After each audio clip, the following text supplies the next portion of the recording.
If anyone would like to speak or comment, please fill out a comment card and bring it up to us. Thank you.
I call this June 6th, 2024 Planning Commission to order. Thank you for joining us tonight. We have a nice crowd.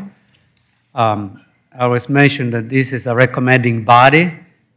Any decision we make here, we forward to City Council, and they make the final decision. So come back on June 24th.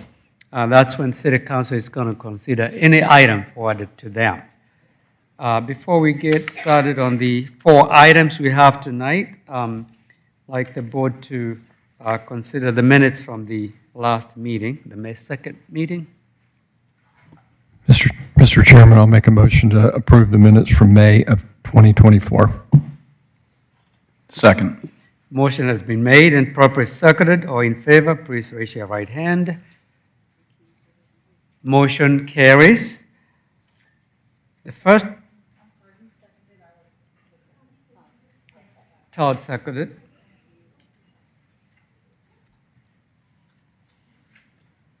The first item on the agenda is Z-24-08/V-24-08/E-24-05 306 Thompson Street.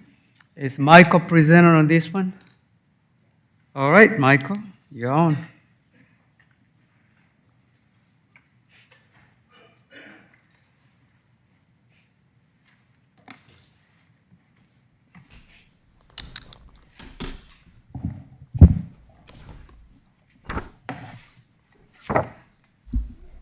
Good evening. Good evening, Chairman and Commissioners. The first item before you this evening is a request for rezoning and variance to allow for the construction of 2 for-sale single-family detached homes on 1.15 acres in the downtown. Rezoning is requested from R12 to DTLW, Downtown Live Work. And there are variances requested to allow parking between the building and the street, eliminate requirement for street-facing garage to be recessed at least 20 feet behind the front facade of the home, and a variance request to allow a contemporary architectural style.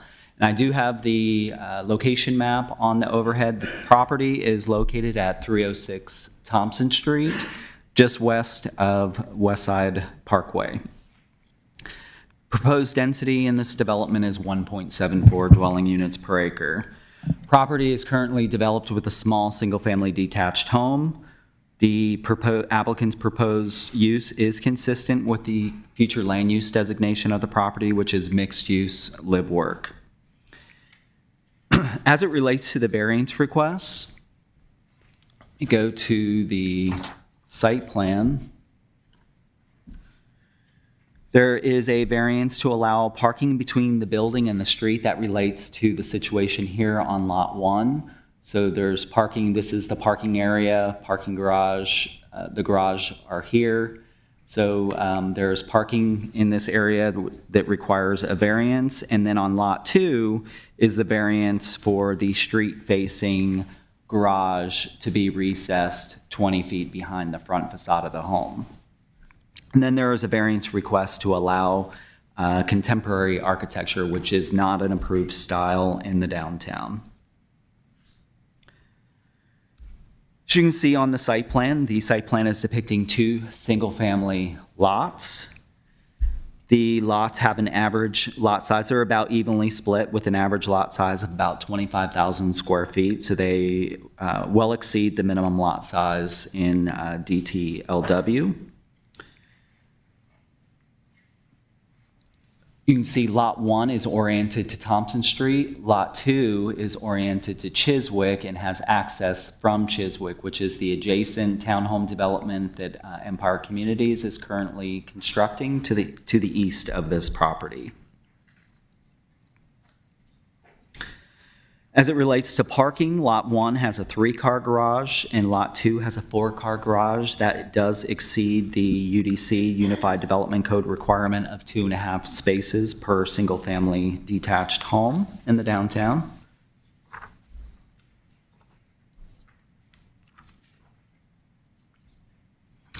And then with respect to open space, a minimum 10% open space is required for the property. The applicant is showing 13.3% amenity space for the 2 properties, which includes the private swimming pools and lawns. The Alpha Loop section, so we do have a section of Alpha Loop that runs along the northern side, north end of the properties along Thompson Street. This map will show you from West Side Parkway over to the detention park pond is what we usually refer to it.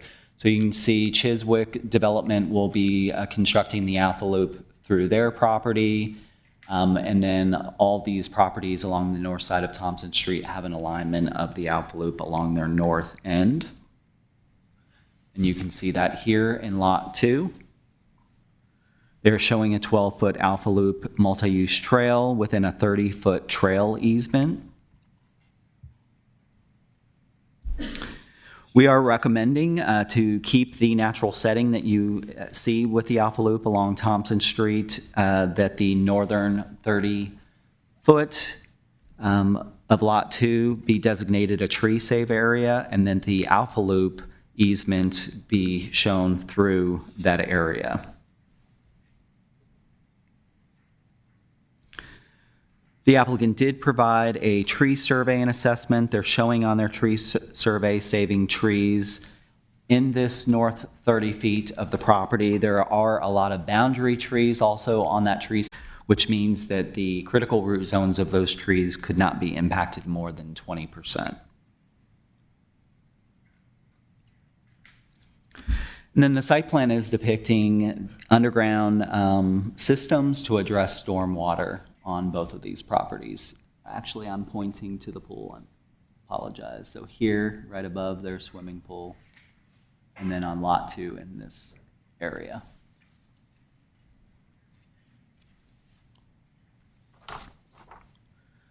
So one of the variance requests, again, is to the architectural styles allowed in the downtown. The applicant is proposing this style, a contemporary style for both homes. This is the home on Lot 1, so facing Thompson Street. And then this would be the home at the rear on Lot 2.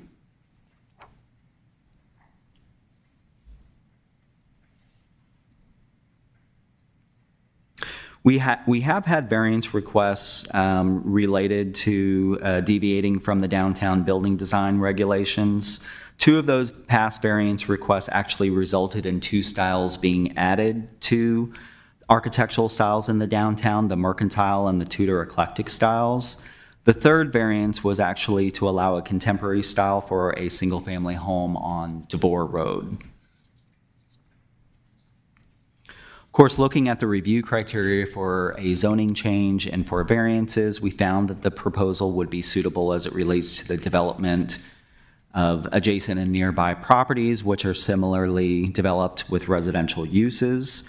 The R12 zoning district, the current zoning of the property, has larger building setbacks that are inconsistent with the vision for walkability that we are trying to improve in the downtown.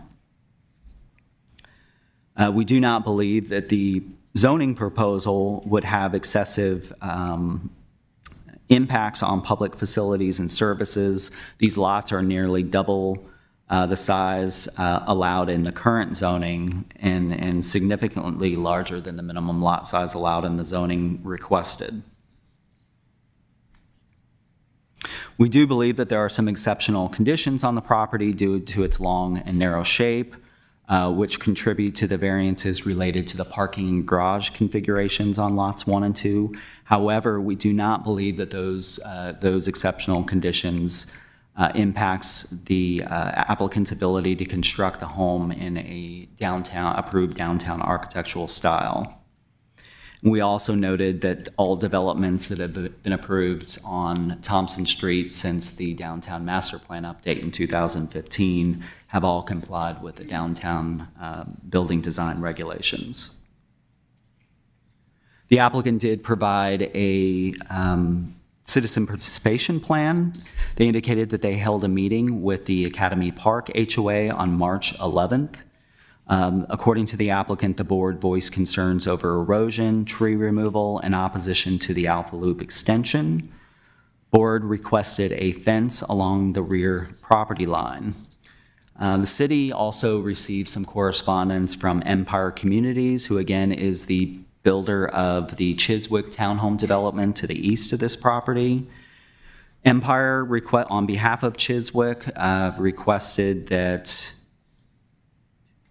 5 conditions be added, and the applicant, it's my understanding that the applicant is agreeable to adding 4 of those 5 conditions. Those conditions are in your report. The only condition that the applicant did not agree to add was the condition with respect to construction access for Lot 2. Let me get back to this.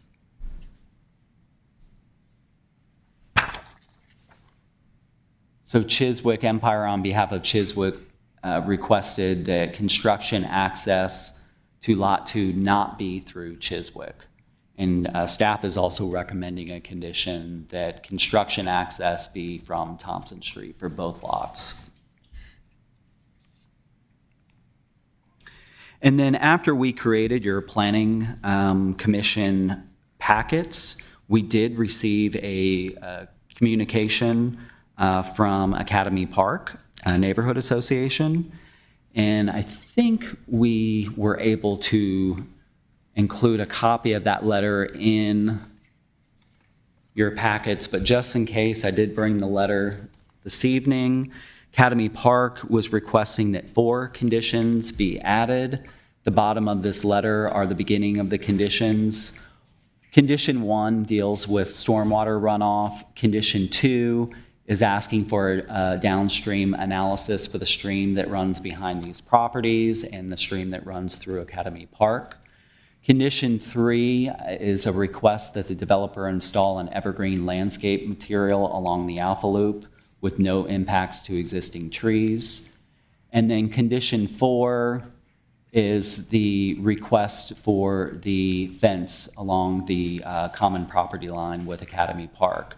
According to the applicant, they are agreeable to conditions 1, 2, and 4 being added. They were not able to agree to add condition 3 regarding the evergreen landscape material.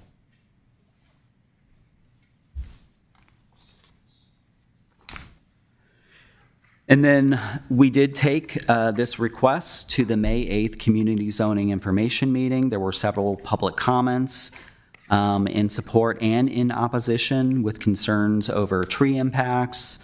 Alpha loop alignment should remain. We had conflicting comments regarding the alpha loop. There were comments that the alignment should remain. There were comments that the alignment should be removed. There were comments regarding stormwater should exceed minimum requirements, install a fence adjacent to Academy Park, and concerns with the architecture variance. With that, staff is recommending approval of the applicant's request, but denial of the variance requests related to the downtown architectural style, subject to 13 conditions. Condition 1 is the site plan specific condition rezoning the property to DTLW. Condition 2 is the architecture condition, and I'll read that one in its entirety since we are not supporting the variance request. Condition 2 says architecture of the two homes shall comply with the downtown building design regulations, subject to final approval by DRB. Condition 3 would accept the variance request for the parking and garage layouts with lot 1 and 2. Condition 4, the requirements for the Thompson Street streetscape, so planter, sidewalk, decorative lighting. Condition 5 deals with the planter and landscape strip along Thompson Street. Condition 6 addresses the amenity space shown on the site plan from Engineering 303 dated 5/1/24. Condition 7 asks the developer to make efforts to save trees within the 5-foot landscape strips along the east and west sides of the property. Condition 8 addresses the 30-foot tree save area on the north section of Lot 2, as well as asking the developer to provide a 20-foot trail easement for the Alpha Loop. Typically, you are used to staff recommending that the developer also construct the Alpha Loop on their property. Because this is only 2 homes and the impact fees from those 2 homes will not cover the construction, we are just asking for the applicant to dedicate the easement in this particular case for the Alpha Loop. Condition 9 requires that fences and walls be decorative. Condition 10, unfinished wood fences and decks shall not be visible from the public right-of-way. Condition 11, construction access for both homes shall be from Thompson Street, no construction access through the neighboring Chiswick subdivision.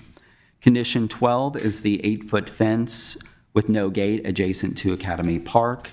In condition 13, no more than 1 unit shall be rented. And that concludes the report. If you have questions, I'm happy to answer those. Thank you, Michael. Can you put up the conditions from Academy Park that you just went through at the end? You wanted to see the ends? That's it. Number 3.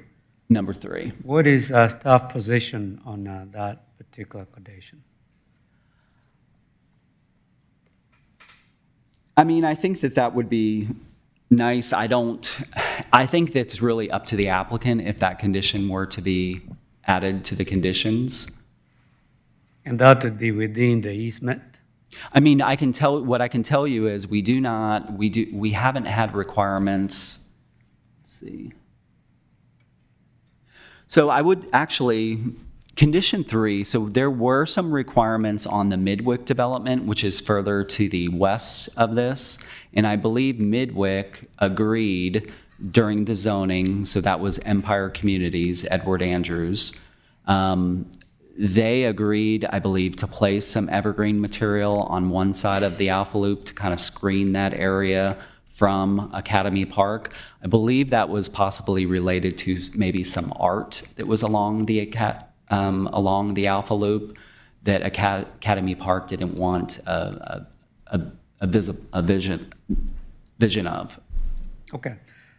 Do you have the future land use map? You can put. You know what? I can pull that. Yes, I do. Give me 1 second.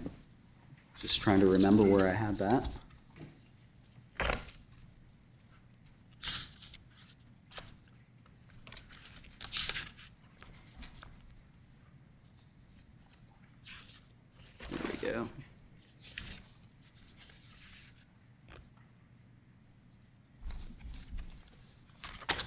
So this is the future land use. You can see the properties on both sides of Thompson Street are mixed-use live-work. Okay. Thank you. I saw it, just wanted to be on the screen for a second. Any questions for Michael? Michael, I had a question. One is, if you could go back to those Academy Park, the recommendations that they had, number 3. It says, with no impact to existing trees. Does that nullify if the Alpha Loop is extended that they're going to agree to no trees being taken out? So I don't know what that looks like yet because we don't have a design for the Alpha Loop in this section yet. So there's no design, there's no funding for that particular section of the Alpha Loop. So I couldn't tell you if that can be accomplished without impacting trees. The other thing is that the driveway for the second house goes through Chiswick. Yes. It doesn't seem like a standard operating procedure to have to drive through a neighborhood to get to your house. Is that normal in the city of Alpharetta? So we do, in the downtown, we do want developments to be connected. And so we do have requirements for interparcel access between developments. And when Chiswick went through the rezoning process, they did provide that interparcel access. Many times you will see applicants come forward and they'll be asking for variances to providing interparcel access. And so that's why we don't get it as much as maybe you're familiar with. But in this particular case with Chiswick, we did get that interparcel access. And so the applicant is proposing to use that interparcel. Actually, this development was working with the development to the west, which was a development that was approved for 11 homes, detached homes, courtyard homes, and then 6 townhomes up on the north end. They also had interparcel access where their road dead-ended here. The applicant was trying to work with them. They were not, I don't think they were moving along at the same speed, maybe. So I believe the applicant decided to go through Chiswick instead. Thank you. Unless there is a very compelling reason, we should always require interparcel access. That was very brilliant of community development to require and to bring to the governing authority. That's very important. Any further questions? I've got one. Yeah. So, Michael, I too have a question about the Academy Park conditions in number 3. And I know what you're going to say. You're going to say, ask the applicant. The applicant will be up next. But did the applicant convey to you why they wouldn't agree on number 3? Was it, I can think of a few reasons potentially, but did they explain that?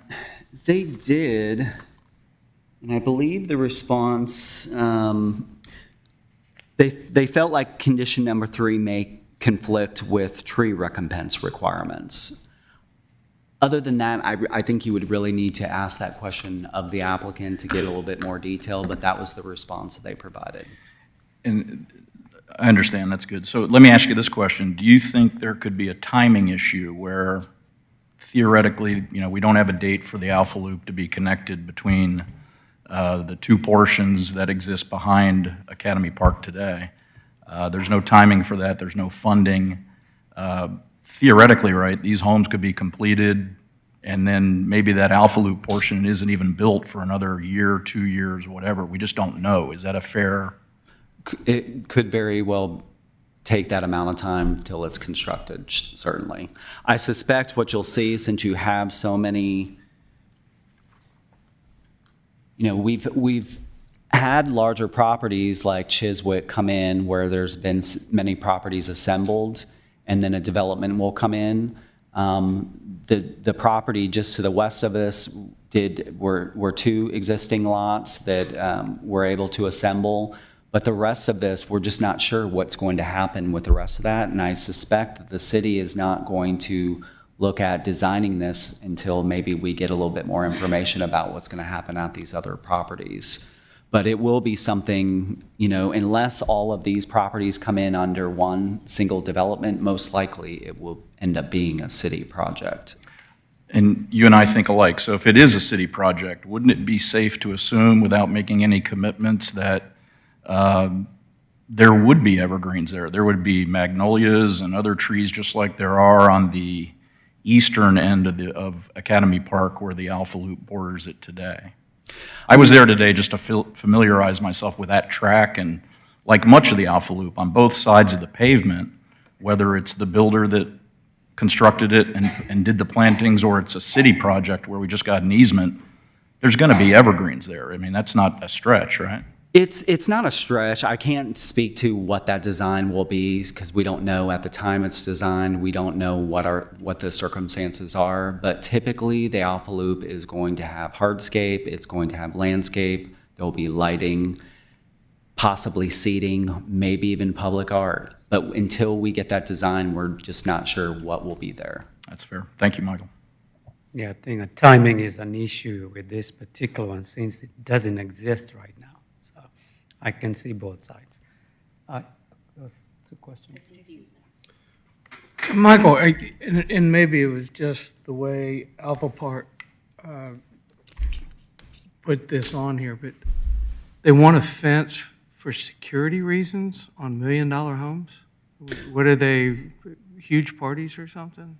So I think that's been a common condition that Academy Park has asked of any developer I'm aware of along that. Thompson Street, and I believe it's related to possibly their insurance for their HOA.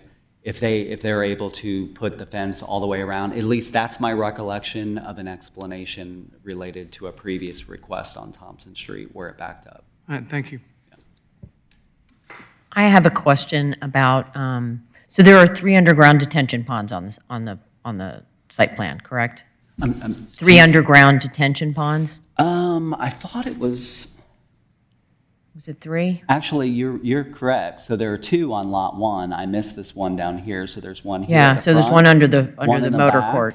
and then they're showing one additional, just one on lot 2 up here. And I don't know a lot about detention ponds, but I've heard enough to know there is some maintenance involved with them, I believe, correct? Certainly. And then the owners would be responsible for that.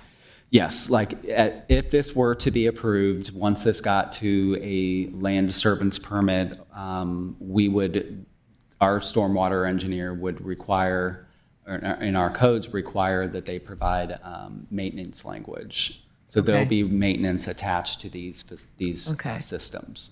And then the other thing is, and sort of related back to the Academy Park letter, I don't know which type of tree came down, but looked like it was maybe, red oak or something, which has shallow roots. We don't know all the trees that are on here. And I guess my concern is, as we look at this particular site, and I think about what happens when you prep a site like that and you start taking trees down. We all know Georgia pines and how infamously they help keep each other up.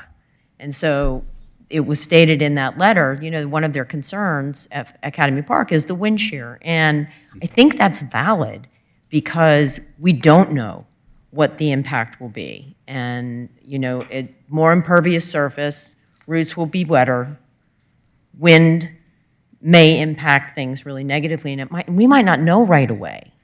So that's a concern for me. So I think that, these are areas that some of them are densely wooded, and you're making a change to that. And I think overall we have to think about that as a city. Okay. And it concerns me about more trees coming down.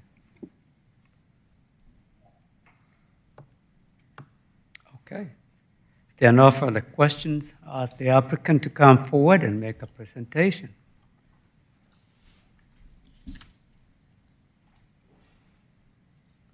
Good evening, Mr. Chairman, members of the Planning Commission. My name is Ethan Underwood.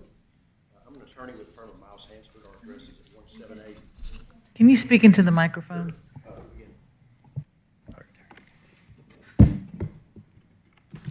Again, Ethan Underwood with Miles Hansford. Our address is 178 South Main Street here in Alpharetta. And we are representing Mr. Jay Farrat in seeking to construct these 2 homes. Candidly, it seems odd that we're going through a zoning process to build 2 large homes, but given the comprehensive plan, the proposed zoning category, we are going through the process. Let me see if I can get my slideshow rolling.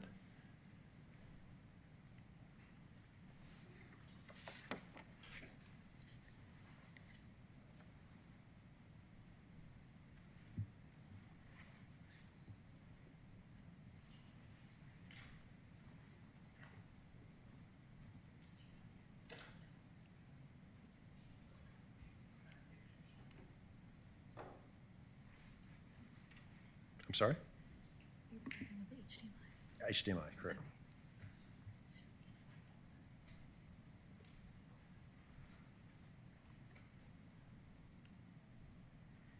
You controlling it?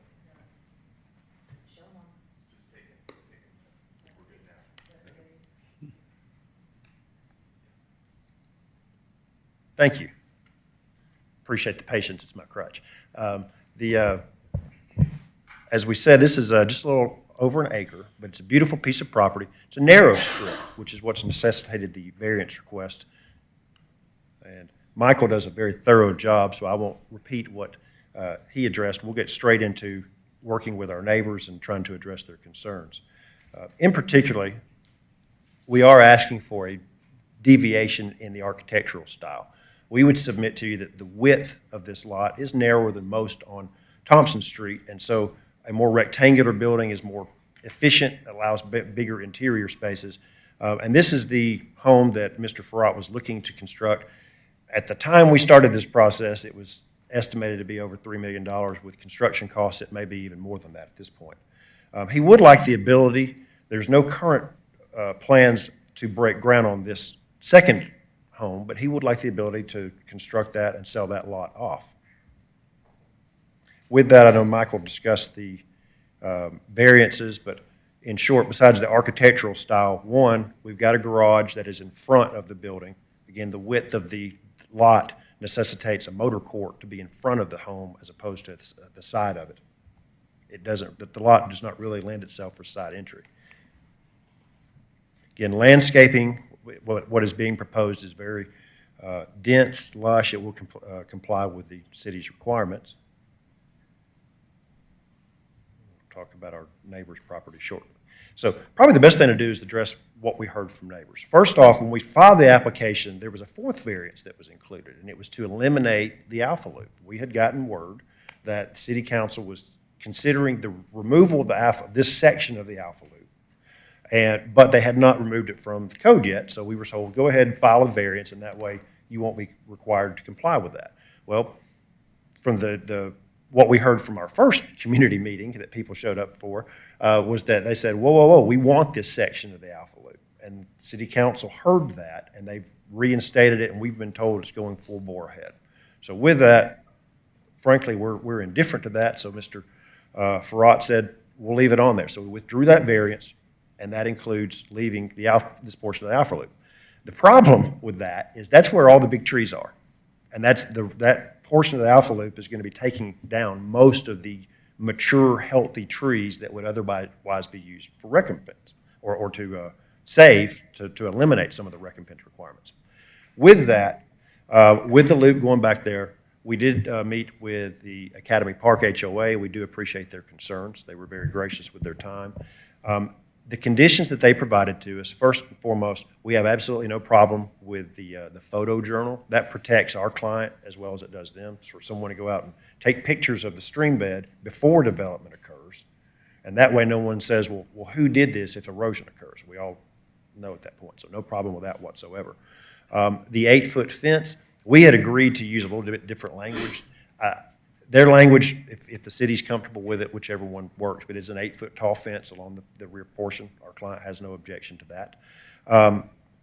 As far as the, forgive me, where did I set my conditions? Oh, there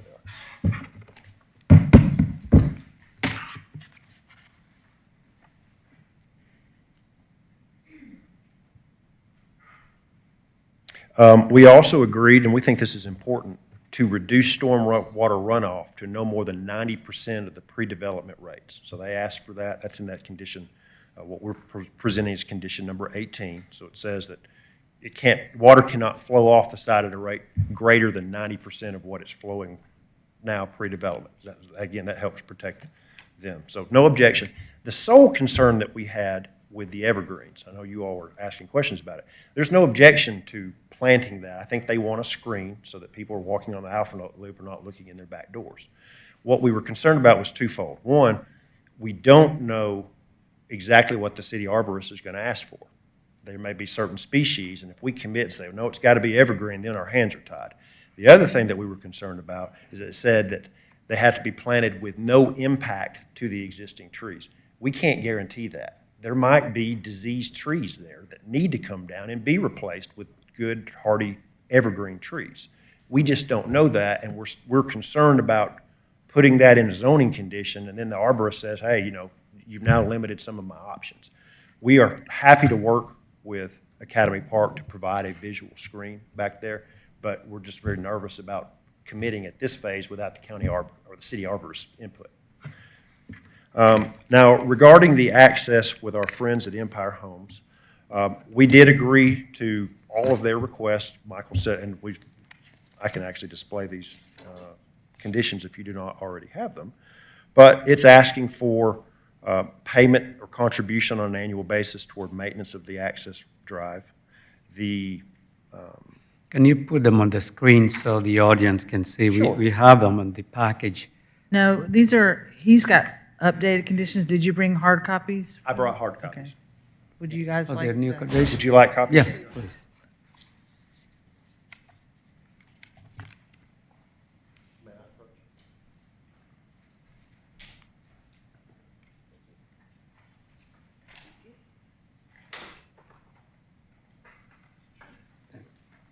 Thank you.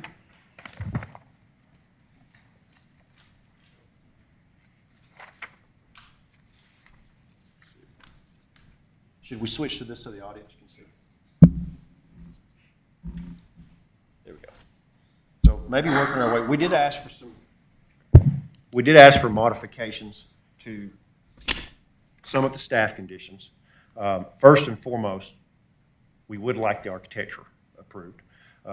Secondly, we've asked to reduce the minimum caliper trees in condition number 5 from 6 to 4 inches. 4 inches is what the city standard is. But a 6-inch, that's a big, well, I guess about like that. That's a big tree. They're very difficult to keep alive. We think that a 4-inch caliper tree is much more feasible and manageable and has a better chance of survival. Now, condition number 11.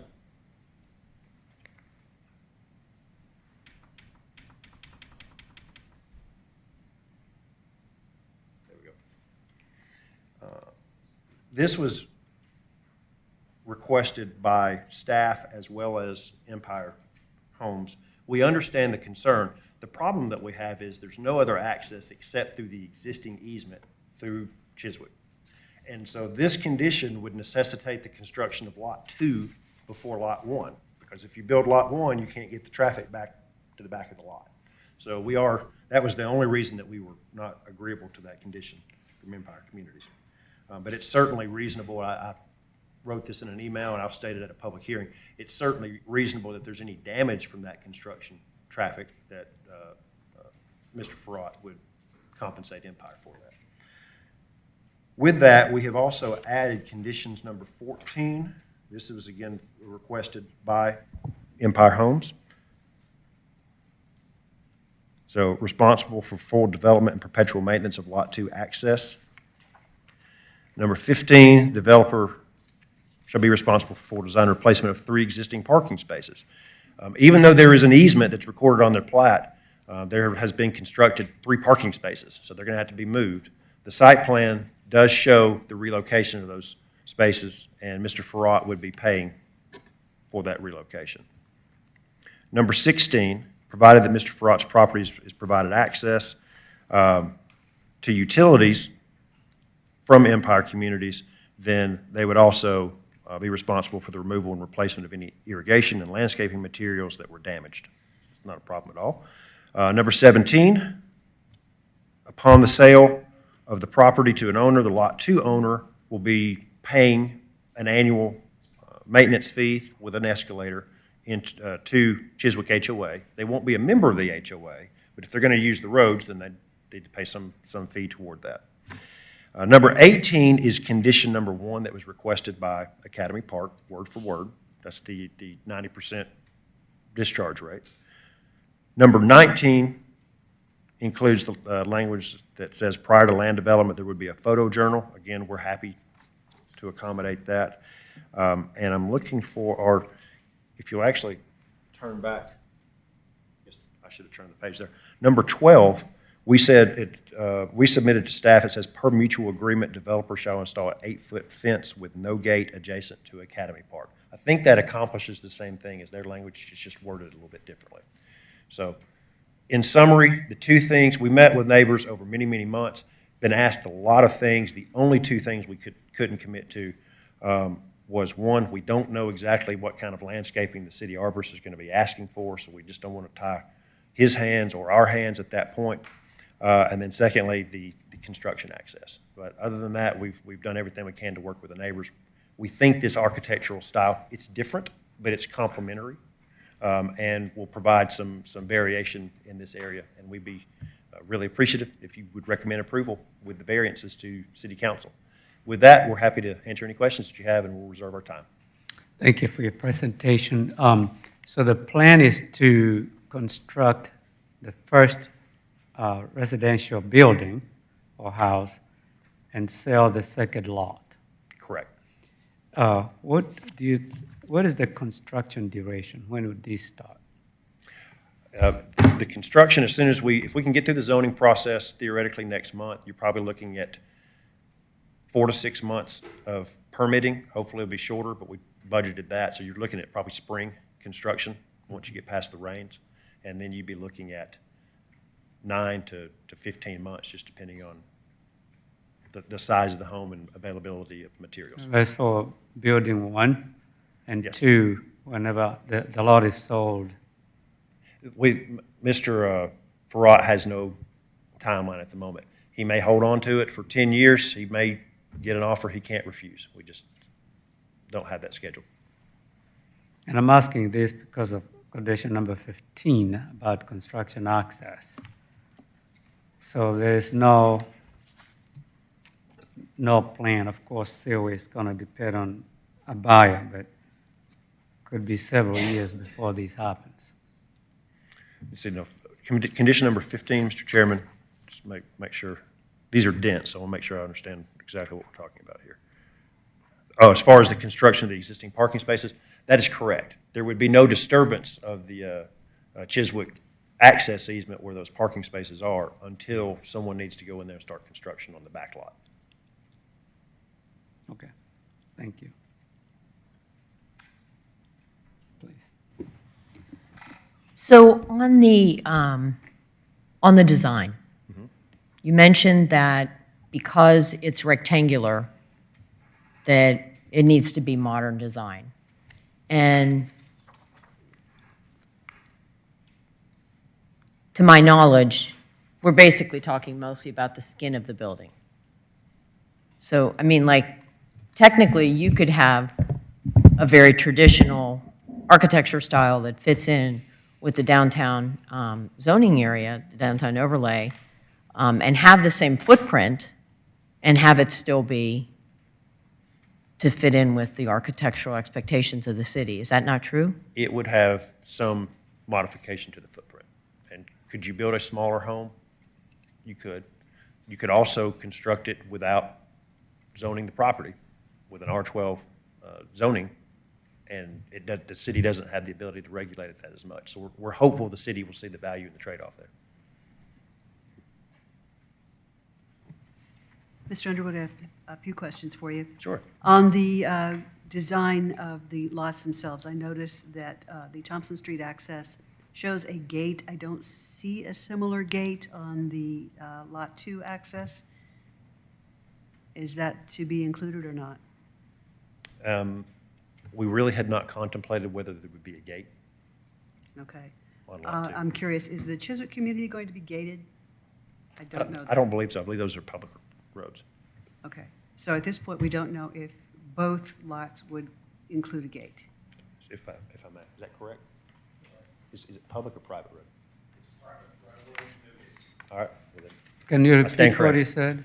It is Chiswick is a private right-of-way, but there is no gate. Wanted that to be on the record. Okay.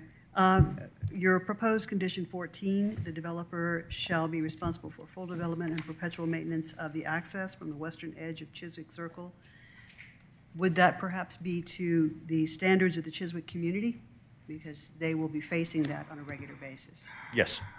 So that would be a documented agreement. It would actually be to the standards of the city's design standards for private streets. Okay, but I would assume then that the Chiswick community, having an HOA, would also have design standards for its community. Since its gate would be on the street within the Chiswick community, would you be in a position to honor their design standards for the gate? For a gate? For the entrance, yes. For the entrance road, Madam Planning Commissioner, I'll be honest with you, we haven't contemplated that. Our understanding was that this would be a road that would match what is in Chiswick, and that is built to city standards. As far as a gate, the gate would have to be on Mr. Farrat's property, but we'd certainly be willing to work with them on that design. Okay, I would encourage working closely with Chiswick on their community standards for the entrance itself. Last question regarding your need to have access for construction period through the Chiswick community. I heard the concession that any damages to the Chiswick community streets would be recompensed. There would be a whole lot of other issues involved, like the safety of the Chiswick residents and the hours of operation, such as limiting how many hours construction activity and construction traffic could be coming through those streets. Are we in a position to consider that? I don't think we would be willing to agree to anything other than city standards, because, again, Empire is constructing. They've got construction traffic going in there to build their homes. They're going to have residents and construction traffic happening at the same time. So we're not asking to be unfair, but we're also asking not to have a heightened standard because we're using an easement that our client's entitled to utilize. I appreciate that. Thank you. So, Mr. Underwood, just a question. I had the same exact question as Commissioner Reeves, and I wanted to take that a step further because the thin lot and the narrow home that's required drove a decision for a modern architecture. I don't have it in front of us, but Mr. Woodman could probably tell us. In the downtown overlay, there's at least 10 approved architectural styles. There may be up to 20, I don't know, but there's a lot more than one or two. Do you have an architect, a project architect here that could sell me on why only a modern architecture would work on that lot? The architect is not present, but we can certainly get that information for you. Because I'm just telling you up front, that's a challenge for me. That's a big challenge. Thank you. Mr. Commissioner. Mr. Underwood, and I'll follow up on that question. I'm still trying to grasp myself on, I'm pretty darn sure my house is rectangular. And I'm very sure that most of the houses in Alpharetta are rectangular. Why is yours different than any other house that's four-sided brick, three-sided brick, and down in Alpharetta and in the subdivisions? Now, let me clarify. I personally like what you have here, all right? But I'm trying to help you. Help me help you, because this rectangle building doesn't hunt. Okay. Again, that's all we can say is it is a more efficient design space. And we would like to be able to, my client would like to be able to build the multi-million-dollar home that you're seeing on your screen. Thank you, Counselor.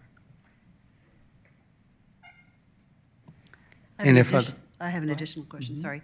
I realize it's early in the process and these questions have probably not been fully resolved yet, but I have to believe there's some idea regarding stormwater and runoff from the detention ponds, being 3.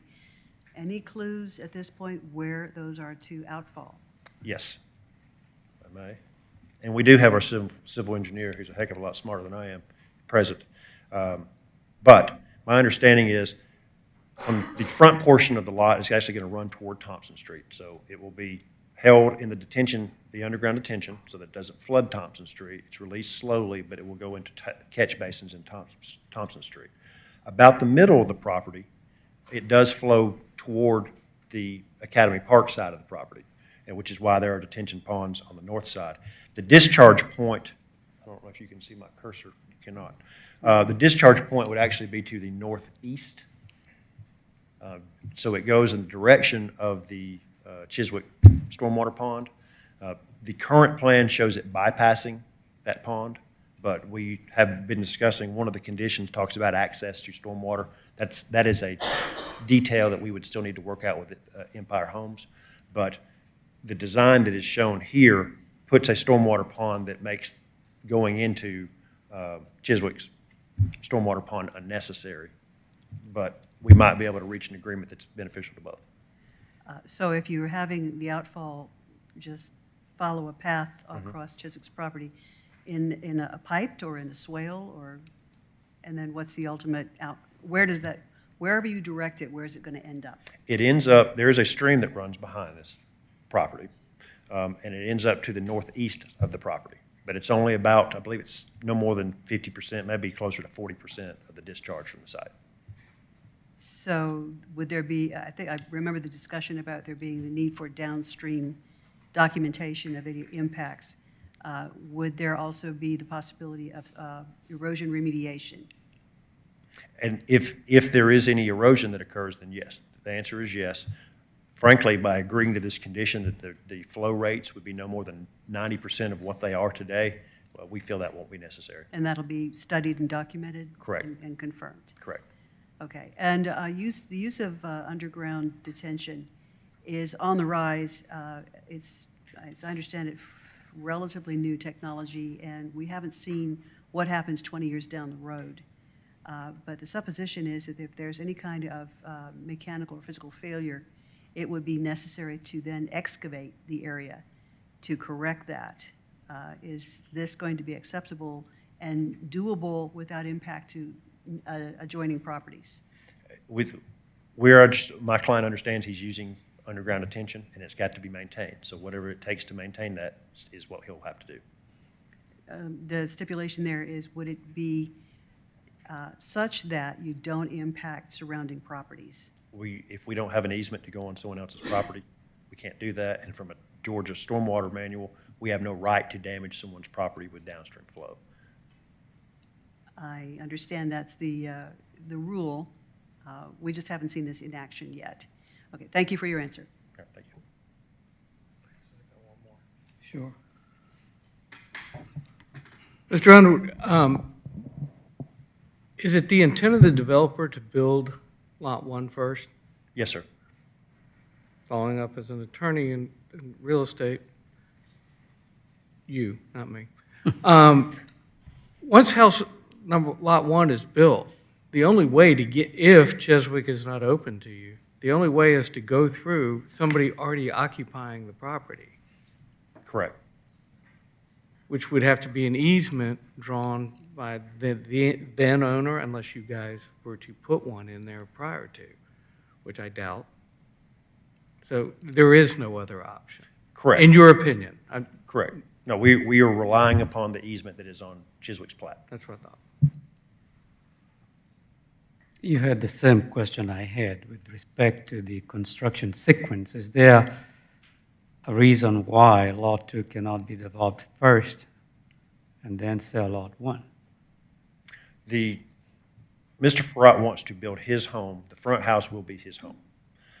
He has not decided whether or when he wants to sell off the back portion, but since we're going through the zoning process, we thought let's go ahead and present this for review now. Okay. All right. Any other questions? None at this time. I'm going to open the meeting for public comment. Thank you. And then you have some time for rebuttal. Anyone in favor of this application, please come forward. I have some comment cards, but I'm not sure if some people are in favor or not, so Yeah, let's go with the list. Okay. Sorry. We can go through the list of people who signed up. Yes. Chris Agasandian, are you in favor or opposed? Or you want to just go with the list, or? No, just call them and. Okay, you can come forward. Yeah. If you sign the card, then you can tell us whether you're in favor or against. We'll keep track.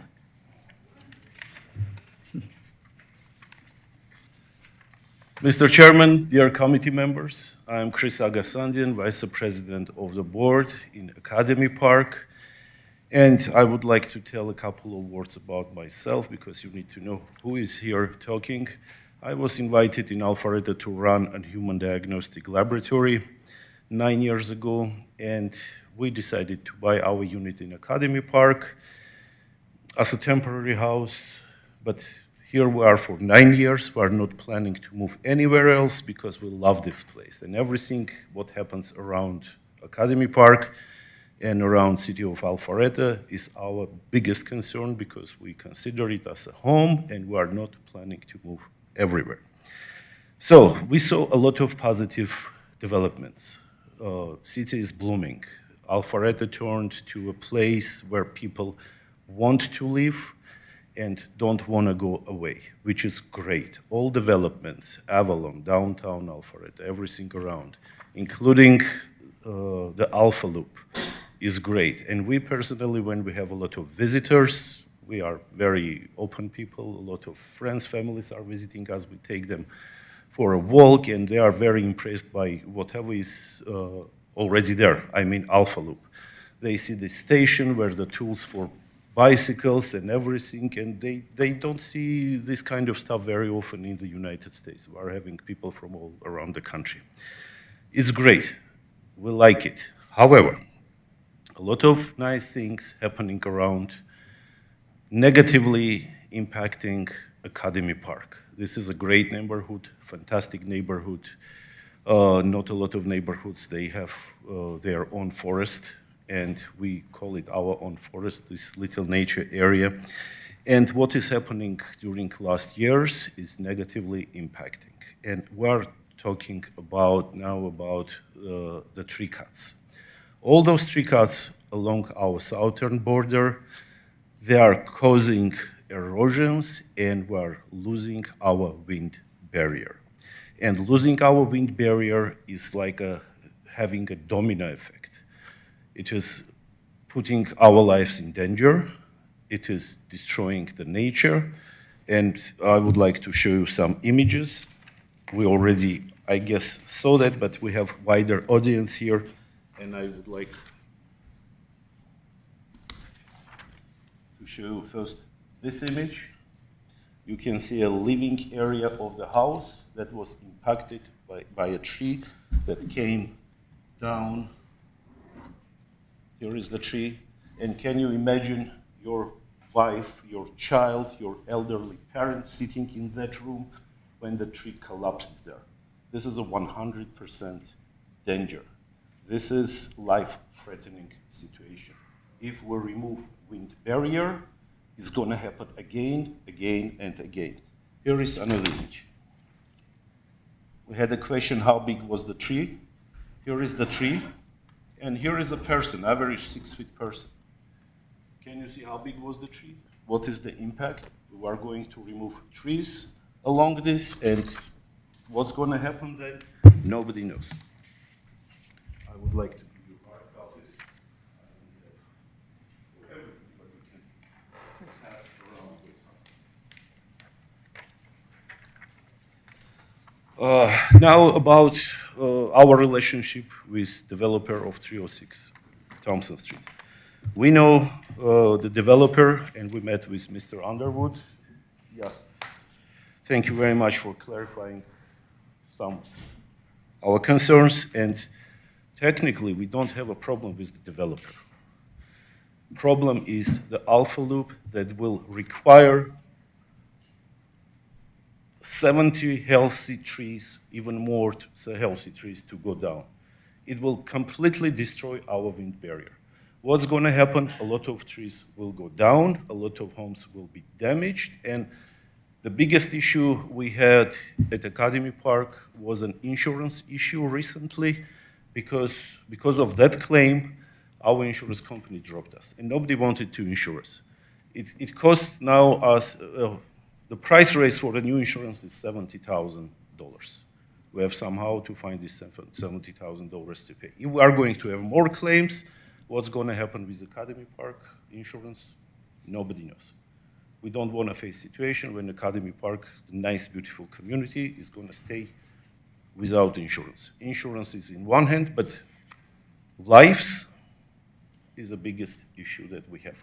So what we would like to ask you, to keep those trees. If it's possible to move Alpha Loop in a different direction and avoid that little area, please do it.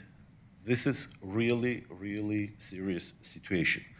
Earlier today, I attended a meeting here in City Hall where David Shostak explained, the city arborist explained how city is handling trees issues, what can be removed, what can be replaced, and it's impressive. For every removed tree, we have to plant a tree, and not even here, somewhere else, planting a tree somewhere else is not going to help this situation.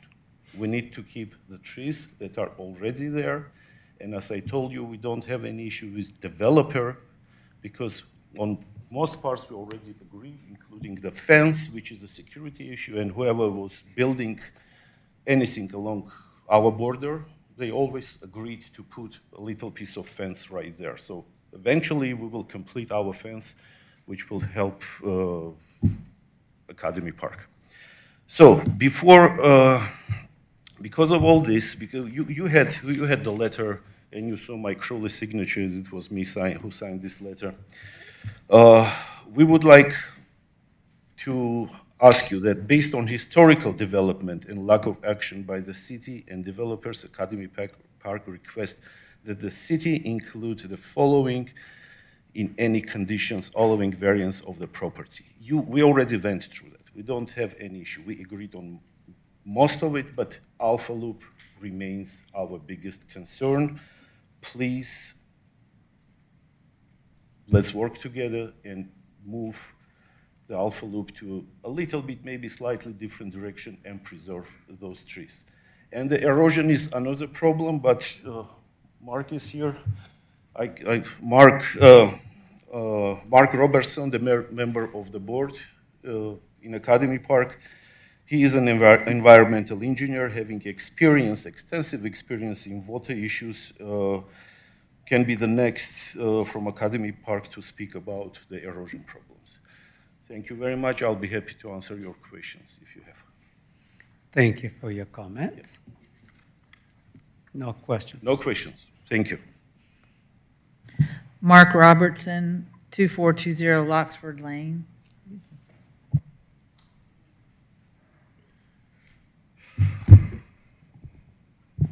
Good evening. Thanks for the Good chance to evening. comment. I appreciate the job you all are doing here.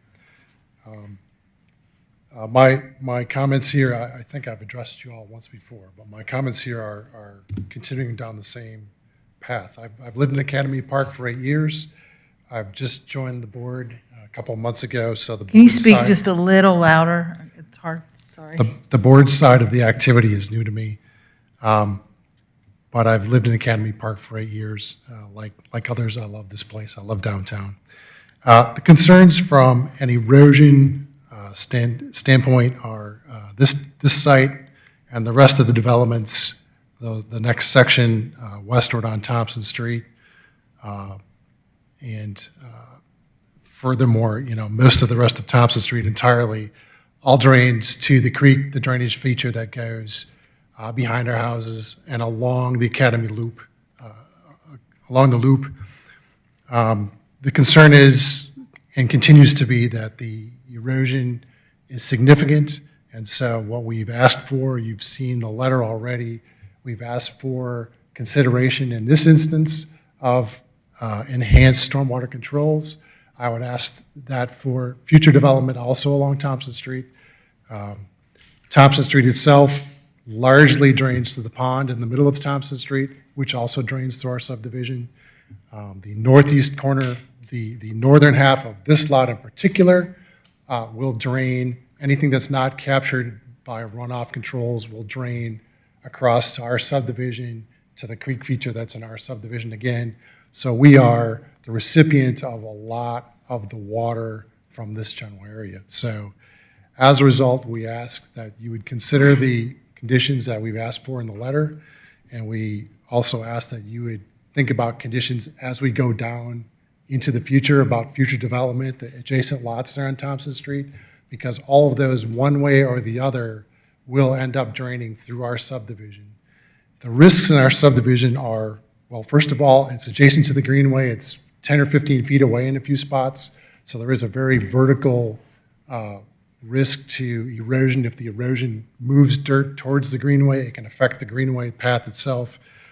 The second risk is obviously to Academy Park housing. Some of the creek then meanders back to the north and comes very close to several of our buildings, where any more erosion, we will have to build a wall or build some other kind of containment back there to manage that erosion so that the dirt and the houses don't sag. And then also, as I think I said last time, there's also the Fulton County sewer line that also traverses through that valley. So there are 3 different risks there if we don't manage the stormwater properly. So I would just appreciate you all, as you consider this, this proposal, to keep the erosion factors in mind, to keep that in the front of your thought process. As a new board member, I don't have enough of the pulse of the community to say I'm against it or for it. So when I checked the box for the form, I said I'm neither, because there's a lot of positives to having nice neighbors and working with our neighbors and having neighbors who will listen to us and not be adversarial.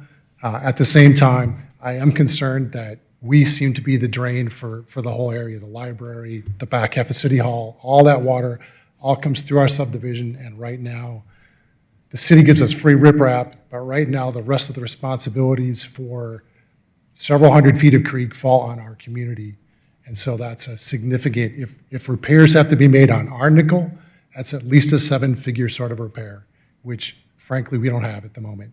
And that's a big hit to a small subdivision like we are. So I appreciate your time and your considerations.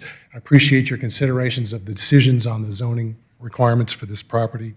And like I said, I appreciate your job working here and listening to this.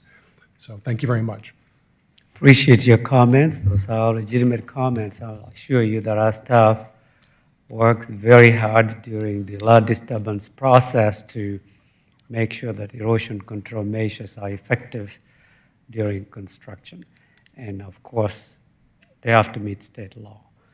But we've done a good job, I would say, as a board, council, and most importantly, the staff, in terms of enforcing those requirements. But we appreciate your comments. Thank you very much.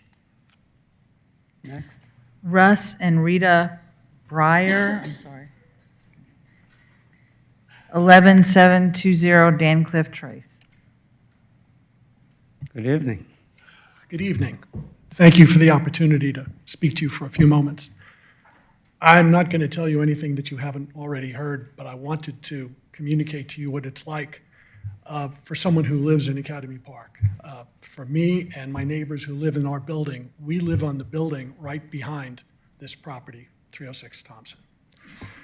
We have watched over the last 12 years the erosion. It is visible. I'm not an erosion expert. I'm not an arborist. But we have had tremendous erosion on that bank. And there are huge trees behind our homes. And they are slowly listing towards our houses. We've had one hit our house, and it did dramatic damage. I think Chris showed you the picture. My wife and I were in the house when that happened, and I won't even begin to tell you the trauma of that and the damage that was done. Nobody hurt. Good news. There have been other trees that have come down in that same neighborhood, that same area, an unintended consequence of the clearing out of Chiswick. That's not my opinion. That's the opinion of people who I've spoken to who know what they're talking about. The clearing out of Chiswick has resulted in a pretty severe situation behind the property back there that risks that entire building, and for that matter, the building that's adjacent to us as well. They've got some tree risk as well. Again, if you were on my deck you could see these trees leaning towards us. If you walked down into the bank, you would see the erosion. What it looks like today compared to 10 years ago, there's no comparison. So I ask you to take that into account as you're looking at this. We, as owners there, don't want any more trees cut down because we've seen the unintended consequence of those trees coming down, as well as construction, general construction, and the erosion damage that's occurred up and down that creek that's put a number of buildings at risk. So just wanted to say that. Thank you again for the opportunity. Thank you for your comments. Tim Dunning, 11725 Dancliff Trace. Good evening. Good evening. If you'll indulge me just a little bit, I had a breakdown in a hearing aid this morning, so this hearing aid's not in and it's not working. This one is working, but it's only working at 40%, and I've got a 60% hearing loss in this ear. So most of what was said tonight, I have not had a chance to hear. So if I'm repetitive, I apologize for that. That's fine. What I want to say is my wife and I have been homeowners in Academy Park since the beginning. I live in the part of Academy Park that we call Woodside, and my Woodside has 36 townhomes there. If I'm looking at that man's house that got hit with a tree, I'm looking at the south end of our buildings, of our street, what we're talking about in the property. If I turn to my left, I'm looking at the west side, Cheswick. When I moved into that property, Avalon was a forest, beautiful trees and lots of them.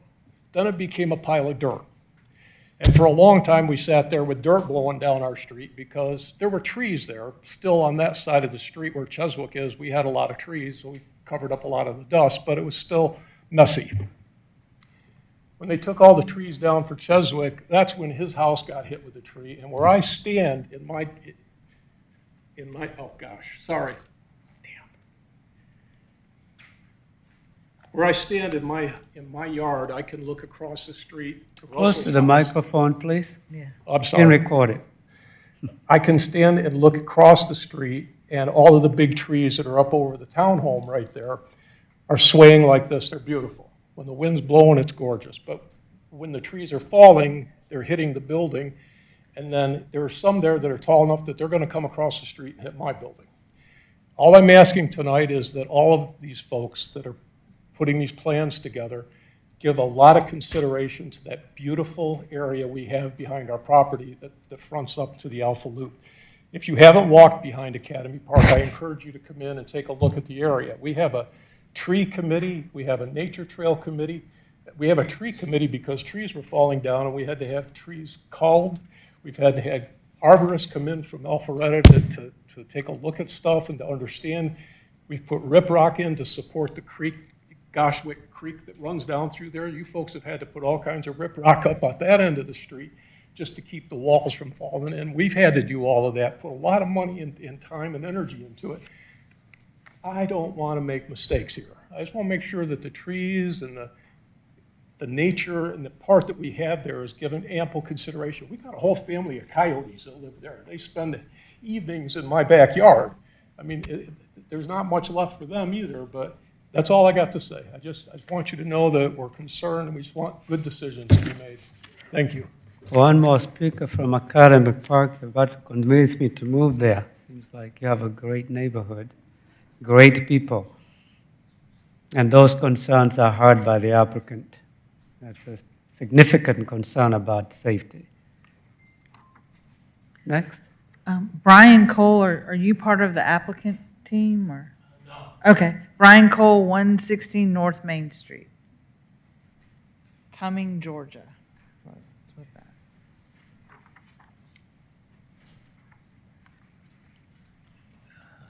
Good evening. My name is Brian Cole of BC Engineering. We're working with VJ Reddy, that's the adjacent neighbor to this project that has the 6 townhomes. And I think there's 9 single-family homes and 6 townhomes. On the original zoning exhibit, and I can show you, there's only one concern that we have. We don't have a problem with the project. Is, I don't know if you can see that up there or not. Can you see that? It's not focused. Like this? We can't see. You'll have, can y'all help? Can you help him?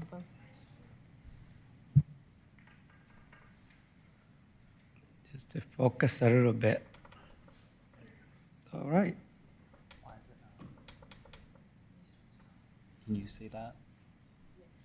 It's clear enough. Thank you. The only issue is that in the original zoning, and there's about 2/3 of the way down the property, there's a natural draw that is the low point that actually discharges into the subject property. On the exhibit for the rezoning for tonight's meeting, you could see where they have already extended sewer through the property to this low point. But we don't see any extension of storm drainage that's naturally going through the swale through that property, through the property to the creek. We had planned on putting our underground detention similar to theirs, but we have to discharge it into the natural swale that's there. I just wanted to make sure that y'all are aware that there's only a 20-foot sanitary sewer easement on the subject property, but there is no allowances for any storm drain pipe to go through the property where it's naturally flowing now. Okay. Didn't know if that was going to be addressed in tonight's meeting or be addressed during the land development, because it will widen the easement through that property. During the lot development, but the applicant can respond if they have any comments to make beyond that. Okay. Yes. All right, thank you. Thank you for your comments. Anything else? No, that's it. Okay. All right, thank you. Thank you. Next. Kim Yeager, 2505 Milford Lane.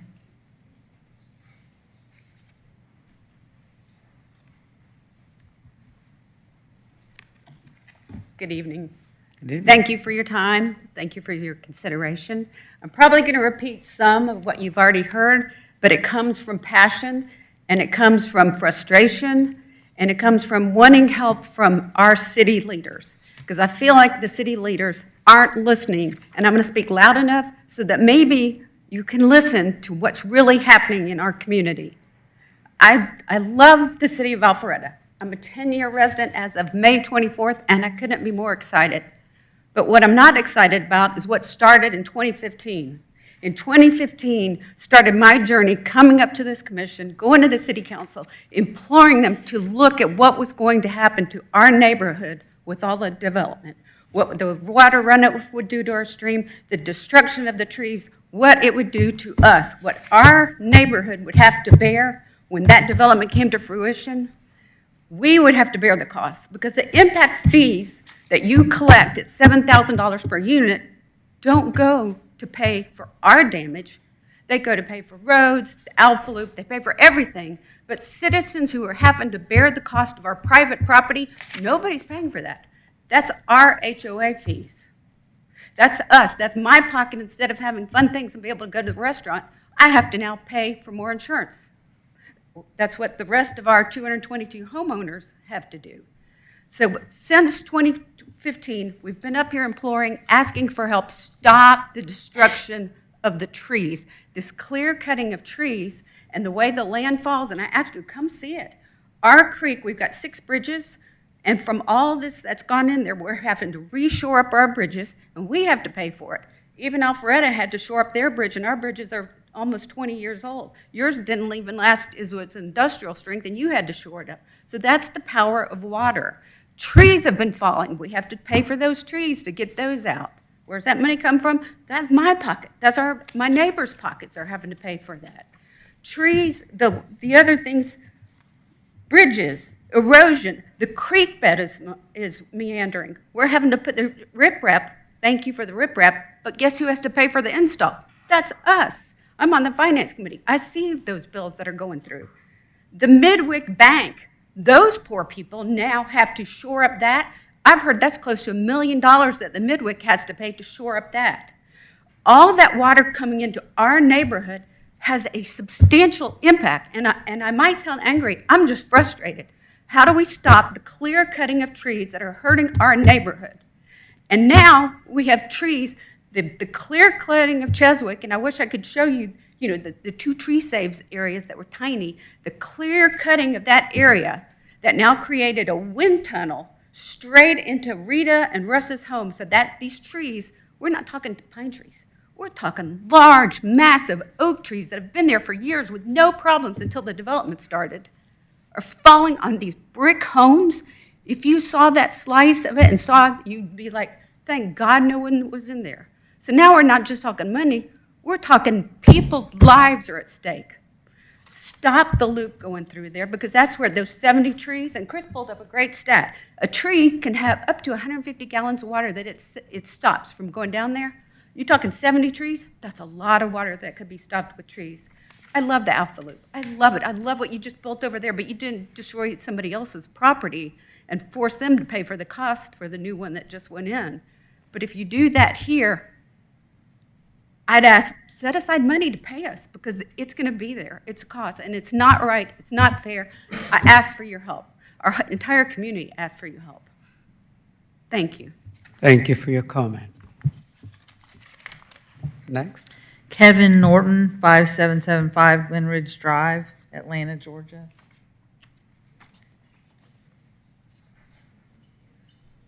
Not here. He's with Empire Communities, so. Okay. We can go to the next one.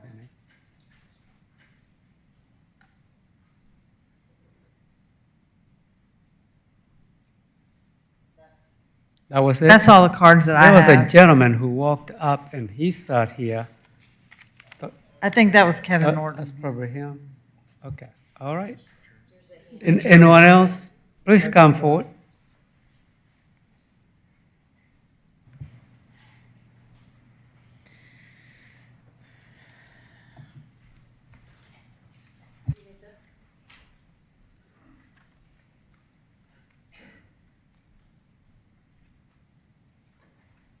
Please state your name and address for the record. I'm Sure. assuming it's on that. Okay, thank you. All right. Hi, my name's Pam Fowler. I live at 11710 Dan Cliff Trace in Academy Park. I'm neighbors with Russ and Rita, whose house was destroyed by the tree. Let me give you a little example of something, and I'm speaking from my heart. I have no notes. I'm not going to say, I'm probably going to hear this many times, but I'm speaking deep from my heart. The day that tree came down, my husband was in a wheelchair, and we could not get him out of the house. So therefore, we ran out of the house trying to push him. The tree was coming down. I saw the tree coming down.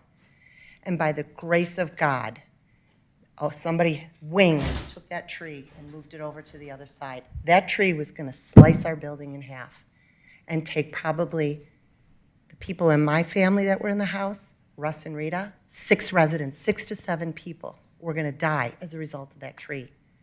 Now, let me tell you something. We didn't have problems before that clear cut over at Cheswick, and I invite each and every one of you to come to my backyard, come sit on my deck an hour before a storm comes. Come watch those trees move, and you'll be as frightened as I am. Every single time a storm comes, I am frightened. Is a tree going to come down? Those trees, excuse me, are moving. I mean, it's not a small sway. And I know another one's coming. Another one is coming. It's just the way it is. I'm begging you to please consider keeping those trees. We don't need another $2 million house. We need to save the trees because we need to save our residents and we need to save our homes. That's all I have to say. Thank you. Thank you. Thank you so much. Anyone else? I don't have any. Oh, okay.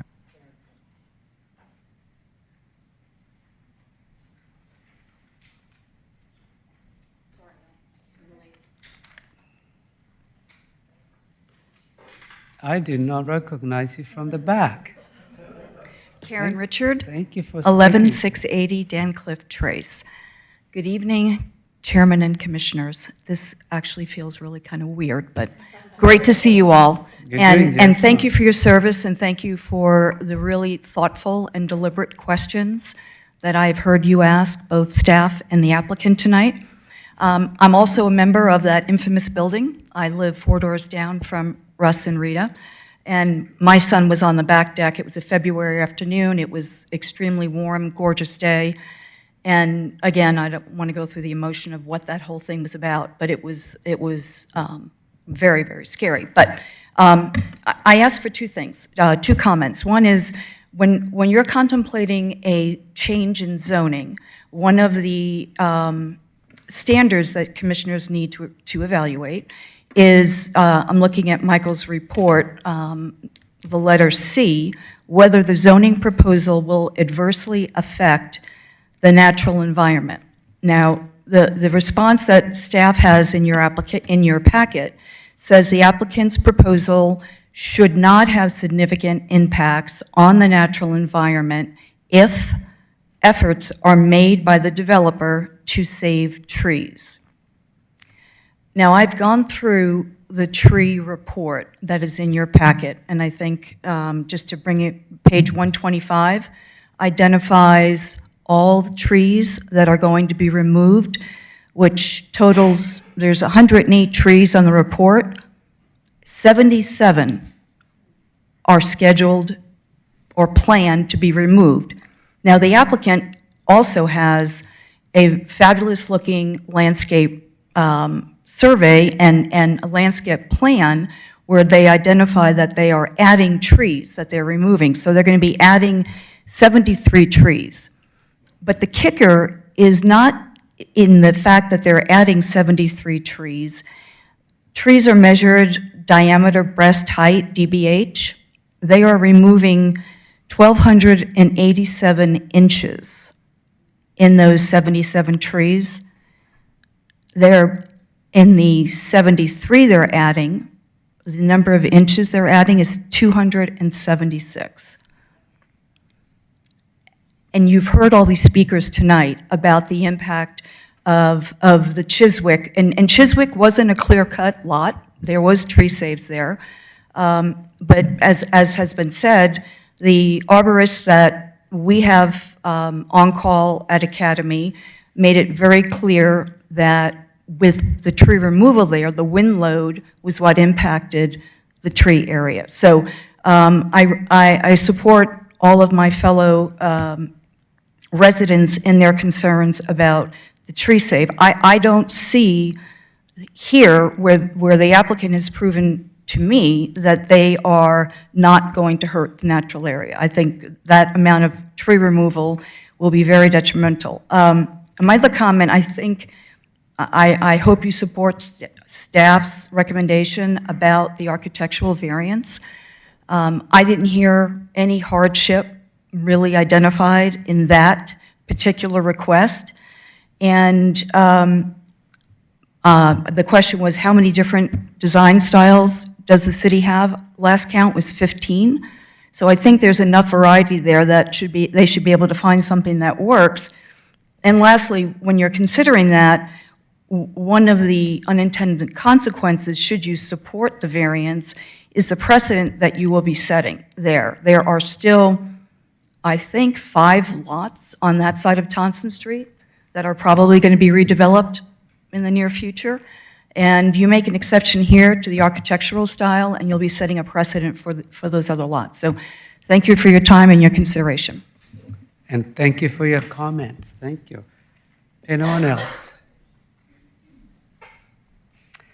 Seeing none, I'm going to ask the applicant if you can come back and if you have something else to say or respond to some of those concerns.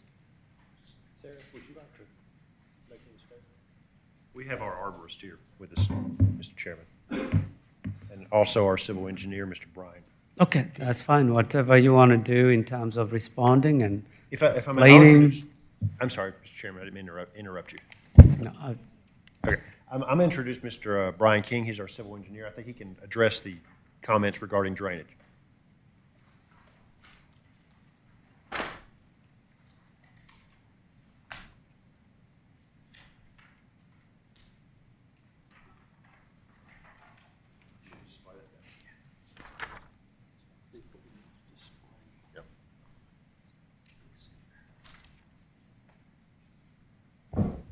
I'm Brian King, Engineering 303, also a resident of Alpharetta as of 2 weeks ago. So Welcome to Alpharetta, and please speak a little louder and closer to the microphone. Okay. So what I wanted to display on this is the concerns that were brought up by the property. It is next to our applicant's property. They were saying that it drains through our applicant's property, which is 306. When we originally zoned that property, and Engineering 303 zoned that, we chose the path of least resistance to try and obtain drainage easements to outfall our storm drain. The actual drainage from that property does flow to the north, or the majority of it flows to the north. So we felt that we were not totally obligated to provide a drainage easement, since the majority of the drainage flows to the north into Academy Park. And that can be demonstrated by looking at the map. So while there's a small drainage easement here, the majority of the property drains to the north and directly into Academy Park as sheet flow. So that was kind of my rebuttal to the comment on the development of VJ's property. Okay, thank you. Questions? Any questions?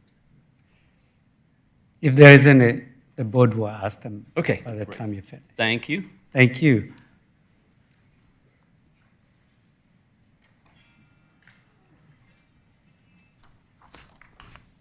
Good evening.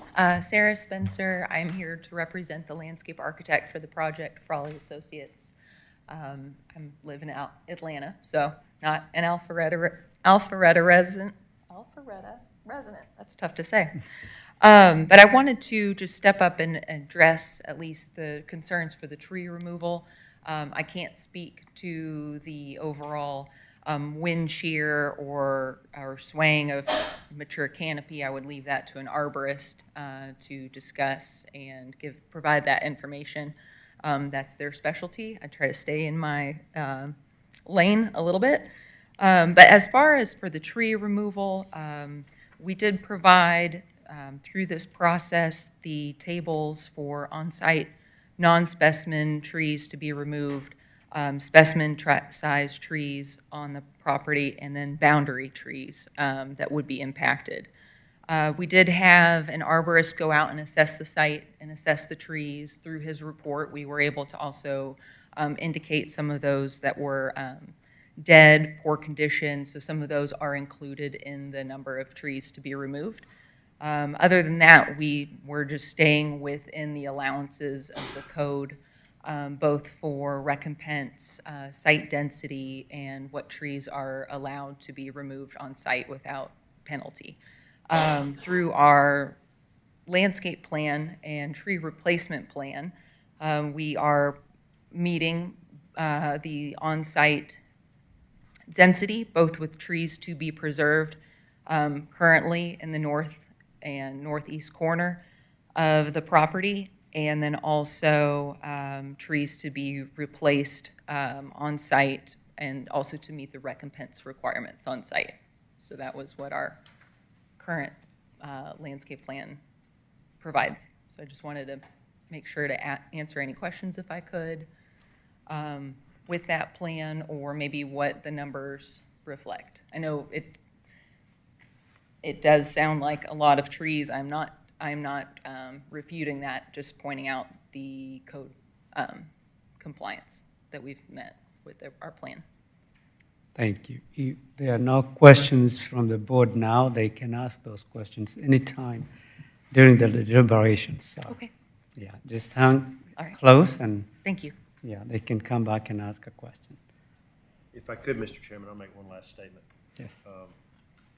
As Sarah said, my friend, Ms. Richards, did note that a lot of trees are being removed, but her numbers don't contemplate the fact that a lot of those trees are dead, need to be removed, dangerous. Those are the kind of trees that fall on houses, and sometimes those have to be removed. But the landscape plan, if we could show one last time our slideshow.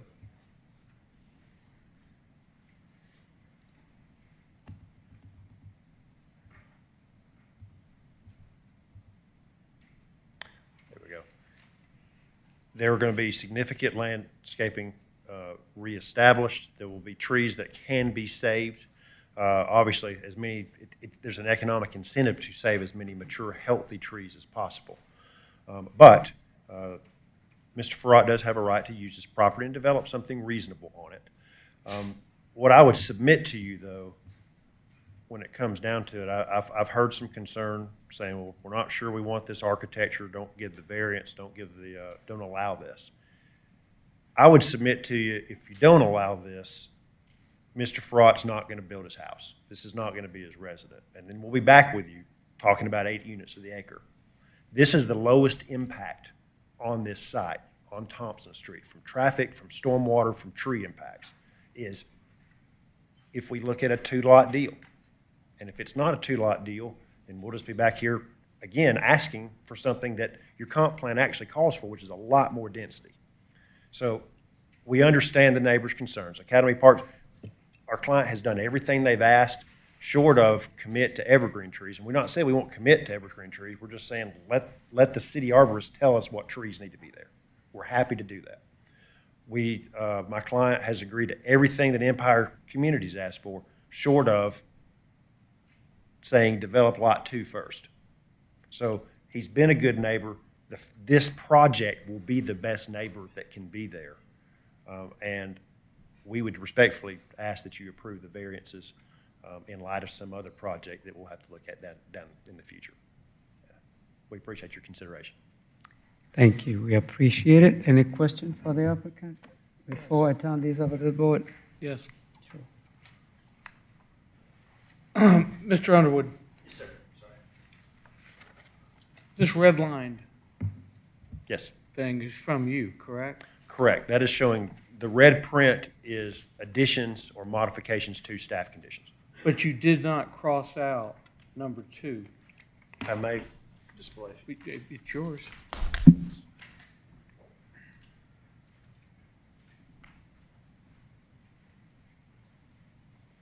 Or am I reading it wrong? No, you're correct. I would submit to you, if the variance is granted, we will be complying with the downtown design requirements. He'd prefer not to, though, correct? I'm sorry. We are asking for the variance. So what it says for the audience, architecture of the 2 houses shall comply with the downtown building design regulations subject to final approval by DRB. Our understanding of that is if the variance is granted, then we would be in compliance with the downtown overlay regulations. If that is not your understanding, then yes, we would like that condition stricken. Okay. Good clarification. No further questions at this time, and I'm about to turn this over to the board for discussion and or emotion. And I just want to make a comment. I've closed public comments. As much as I like for you to speak, we maintain a certain order.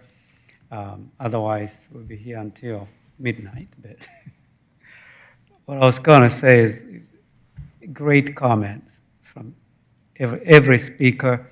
And as you can tell, that you presented us information that sometimes is very challenging to balance all these issues. We're dealing with code compliance, we're dealing with stormwater management, dealing with trees, safety, access, and the board tries to do the best thing they can. And I know, because I've been here long enough to know that every discussion we have here is very deliberate, it's considerate of all the facts, and trying to make sure that there is sufficient compromise for action to take place, or it's harmonized enough. But these are very good comments, good concerns, and I know staff is listening. It's very difficult to please, well, I hate to use the word please, but to meet all the requirements. To know exactly the best way to move forward, but we try very hard to do that. So with that said, I'm going to open it up for discussion and all. Yeah, I just have a quick question for Michael.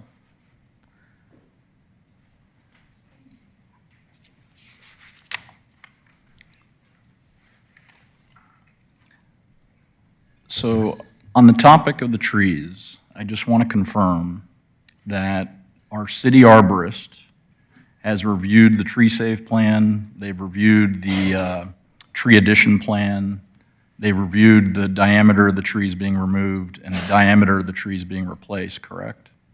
City Arborist is part of the review of public hearings and has reviewed this application, yes. Okay, thank you.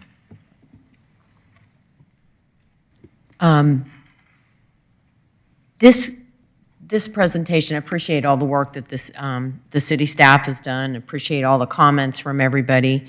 I keep getting this feeling we're trying to put a square peg into a round hole.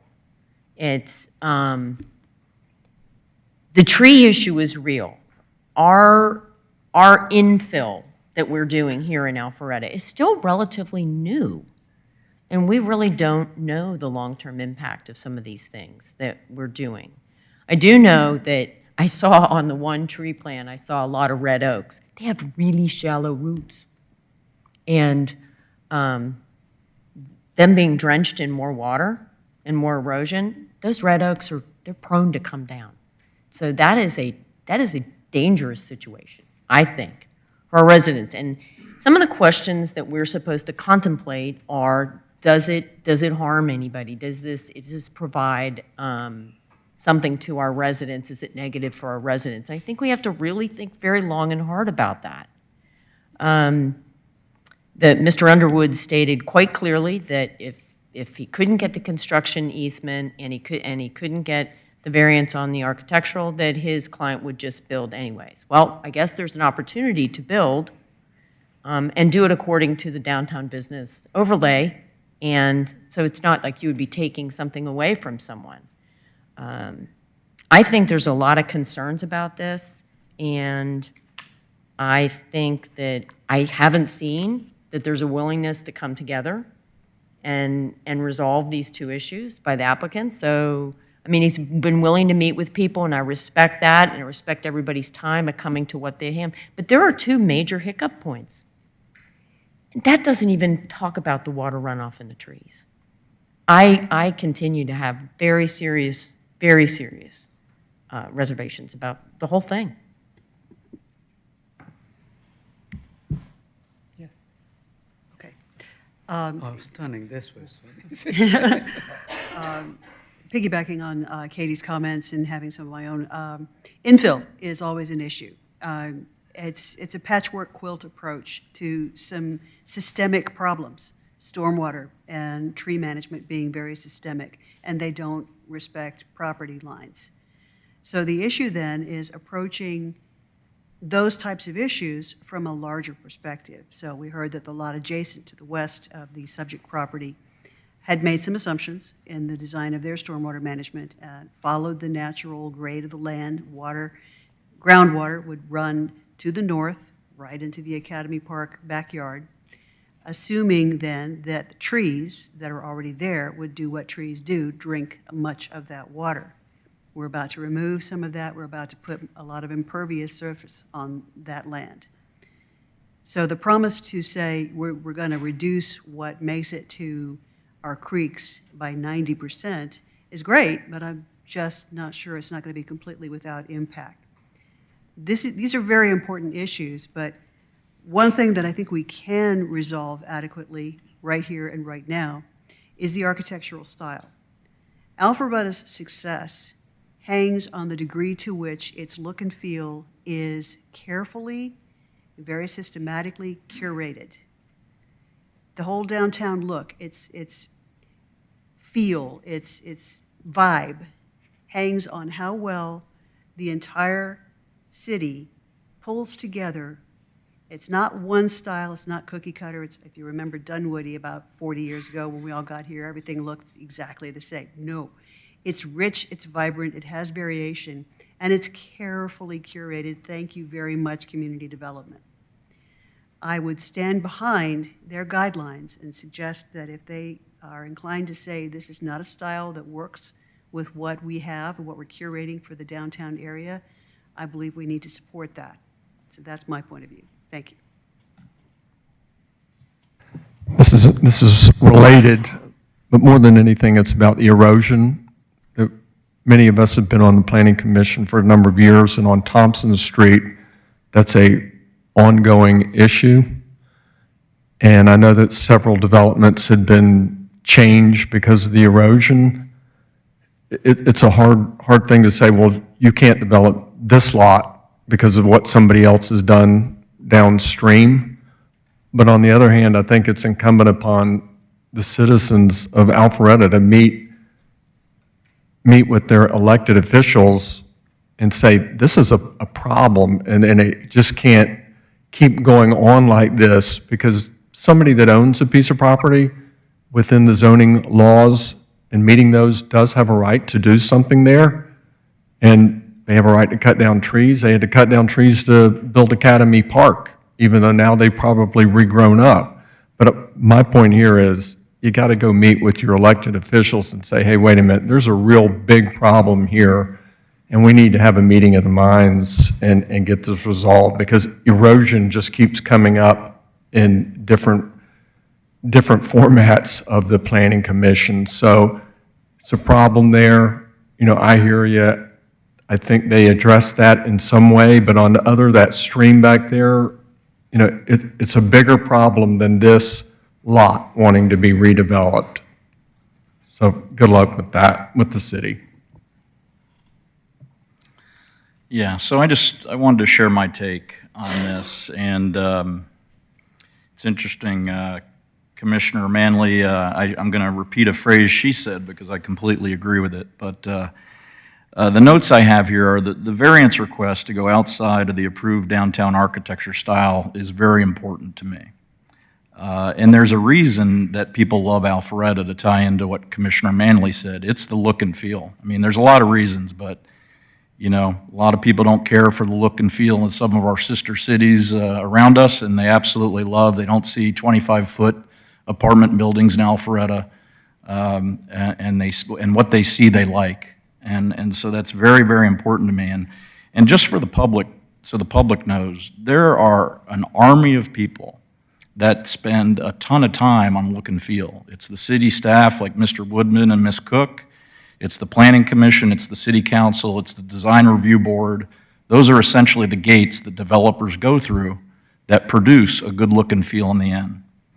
And, you know, as Mr. Woodman said in his readout, and I wrote it down verbatim, all developments on Thompson Street since 2015, when the downtown master plan and overlay was created, have complied with the approved architectural styles.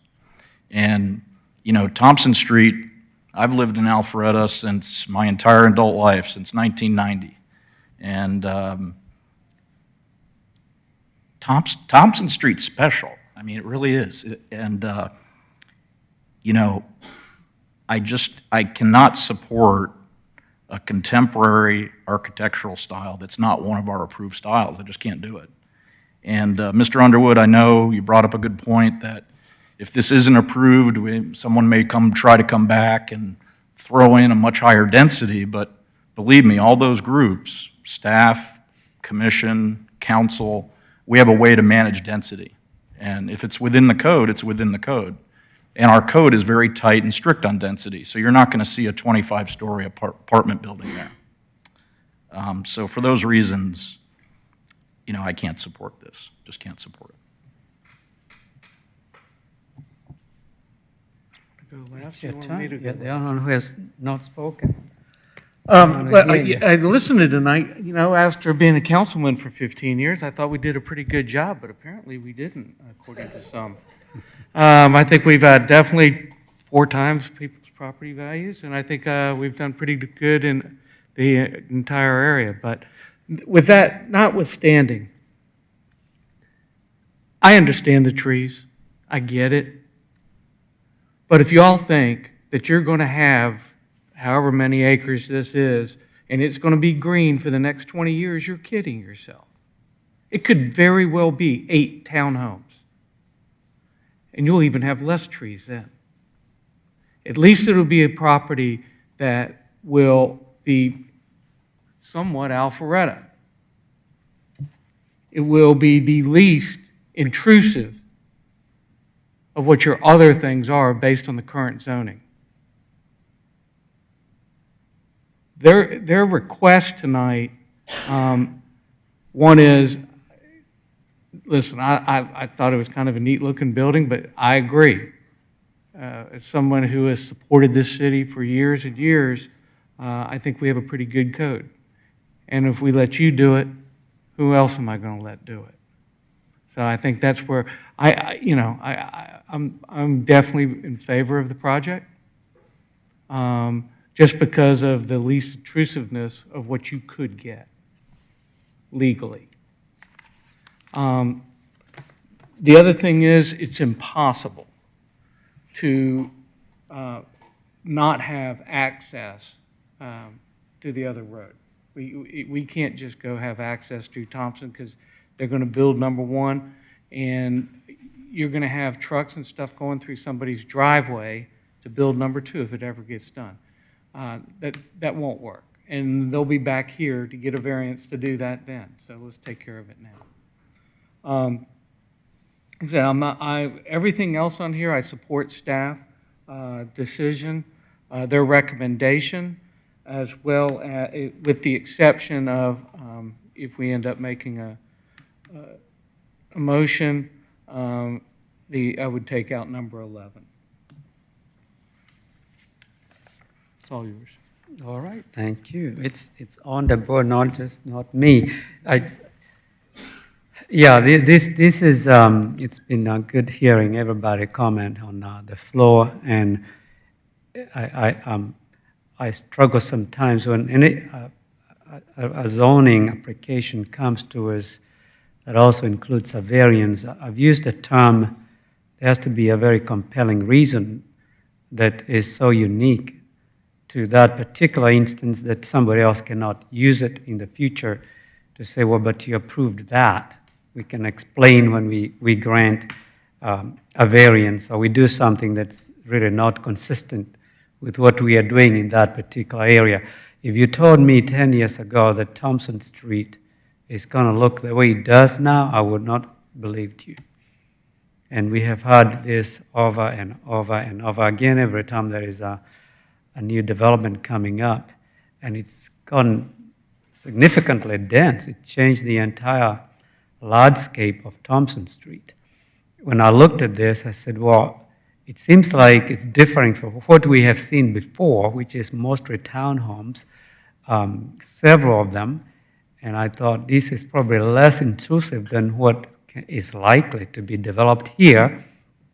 I agree with everybody regarding making sure that we have reasons why we establish certain rules that we don't want to deviate from unless there is really a very good reason. But we have no idea what's going to happen over the next few years, and we have to look at what we have in front of us.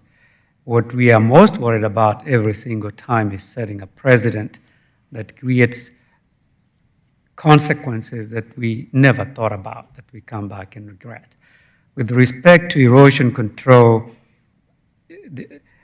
I know during construction, erosion control, effective measures are installed, required by the city, the state, the federal government to reduce or completely eliminate erosion and sedimentation. That's a law. Now, pre and post development drainage is also highly regulated. You cannot increase the rate of flow that you had post-development.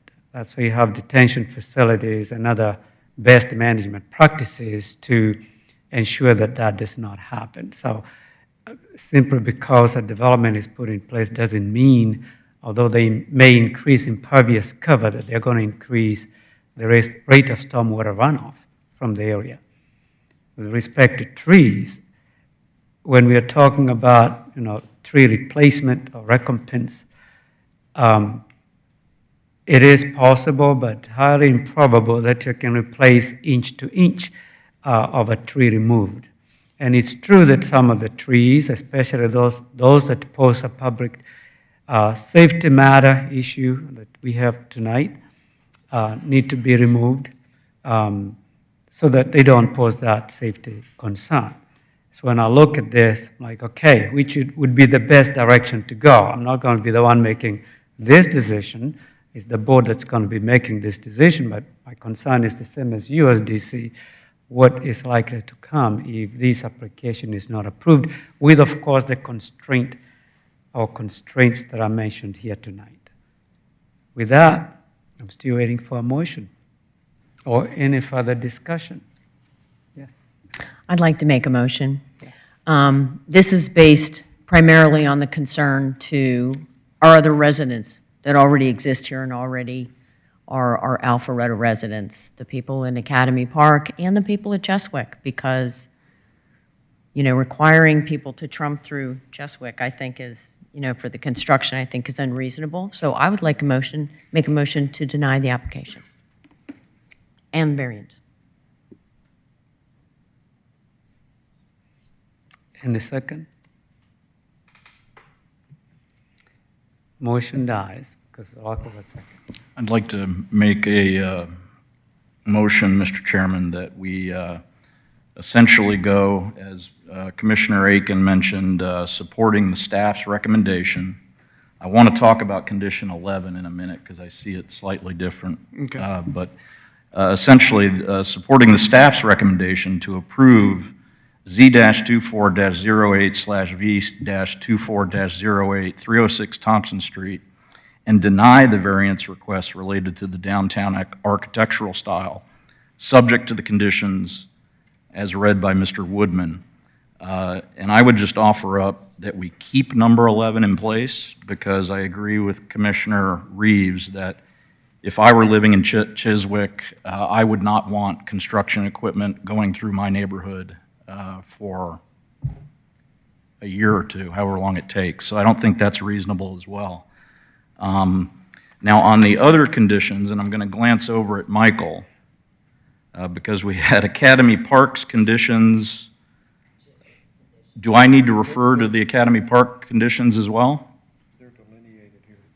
Why don't we let them comment on those number 14 through 19?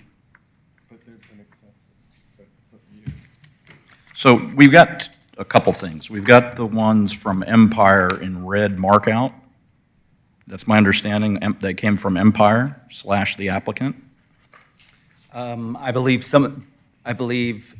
let me just.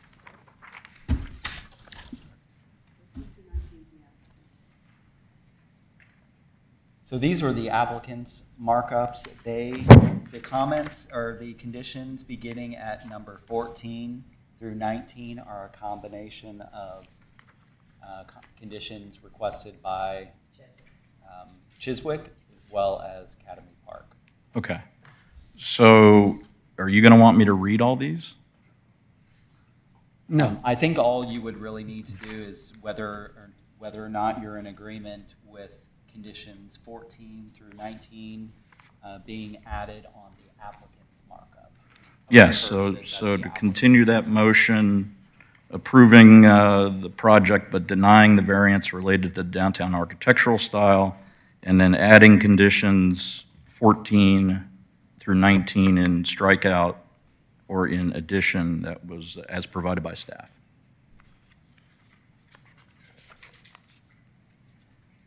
You have a second? Just as a clarification, conditions 1 through 13 as read by staff unchanged, correct?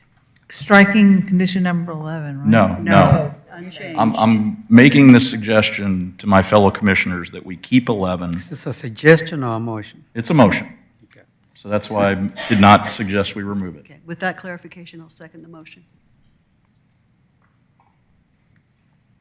All right, a motion has been made and properly seconded. Any further discussion?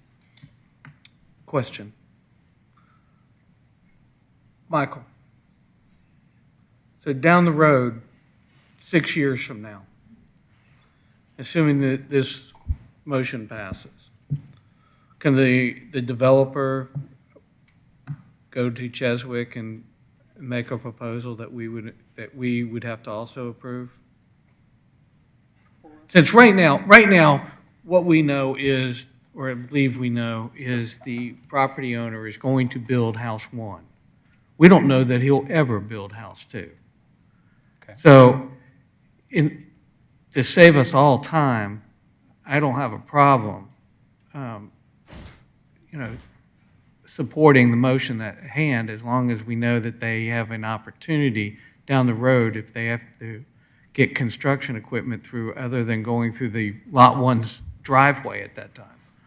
So if condition 11 is left in as suggested in the motion, the applicant could come back and condition 11 is ultimately, and this is approved by City Council with condition 11 in there, the applicant could come back to City Council and request a change to condition 11 to allow them, that is a possibility. Okay, I mean, at that time, it would have to be approved, but go ahead, yes, probably. Because could it's be the only place considered. they're going to, because we'll have a property owner in Lot 1 at that point who would also have to agree to go through their property. Yeah, there Okay. are different circumstances that we don't know about at that time. Any further discussions, other questions? I didn't expect it to take a whole hour, but it did.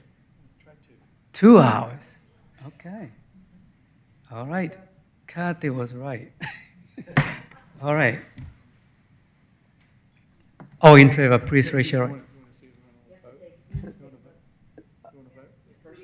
No, that's what I'm about to do.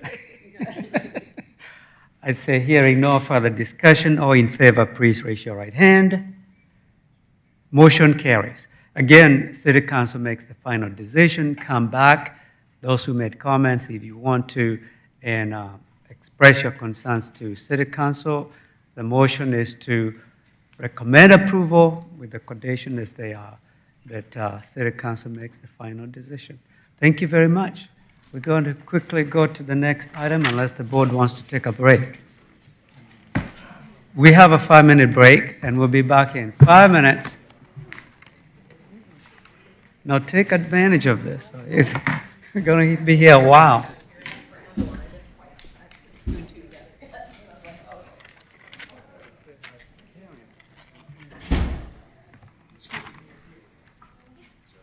Thank you. I knew that was going to be a long one.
You're doing fabulous.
No, he was appointed by.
All right, this meeting is in order. We have the second item, which is Z-24-10, Chapman/152 Marietta Street.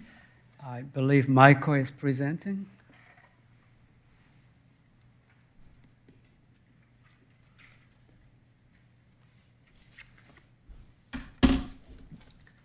Thank you, Chairman and Commissioners. The next item before you is a request for rezoning to allow for the construction of a mixed-use building with one for-sale condominium unit and approximately 4,000 square feet of medical office and retail space.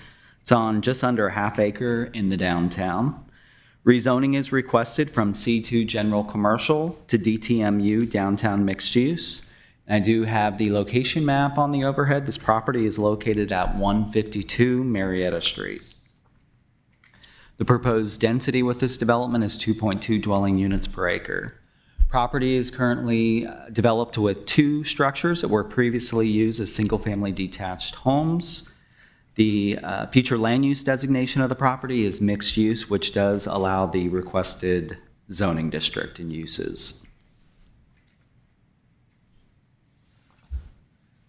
This is the applicant's site plan. They're showing a new 2-story mixed-use building here. This is Marietta Street frontage. So new 2-story building. Again, first floor will have medical office and retail space, total of 4,000 square feet. And then there would be a for-sale condominium unit on the second floor of this building. Access is from Marietta Street with parking behind. The Unified Development Code requires a total of 12 parking spaces for this development. The site plan depicts 13 spaces, so they exceed the minimum requirements. They also exceed the amenity space requirements in the DTMU district, which requires 5% amenity. That would be 0.023 acres. The applicant is providing at least 0.09 acres on this development, and that does not count any of the rooftop space of the building. Site plan shows tree saves at the rear of the property. You can see the critical root zones of the trees at the rear of the property. There are 5 trees being saved. 2 of those are specimen trees.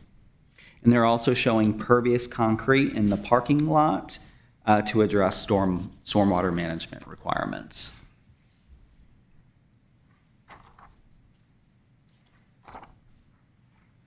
The applicant provided renderings of the building. These are the latest renderings. These are slightly different than the renderings that were in your packet. Today, the applicant provided these renderings, which showed, was trying to comply with some of the language in condition number 2 that talked about a black and white striped awning instead of the flat industrial looking awnings that they had on the building. They did some other things to address comments here as well. Building is in mercantile style. The primary exterior material is brick. There is some stone work as well on the front elevation of the building. Downtown Consultants reviewed this and believes that it does comply with the downtown regulations. Of course, looking at the review criteria for a zoning change, we believe the proposal is consistent with the future land use. It would not adversely affect existing use or usability of adjacent and nearby properties, which are similarly developed. The Marietta Street future vision is for a mix of residential office and neighborhood commercial uses. Again, we believe this proposal is consistent with the vision of the downtown. The applicant did provide a citizen participation report indicating that a neighbor reached out for additional information, but there was no further correspondence. And this was also shown to the public at the May 8th Community Zoning Information Meeting. There were 4 public comments on the sign-in sheet, 1 in support, and others with concerns the building is not consistent with other buildings in the area. This was based on a different building elevation that she was showing at that meeting. She's made changes since. The building height and parking. The zoning allows up to a 4-story building, 60 feet. This is a 2-story building.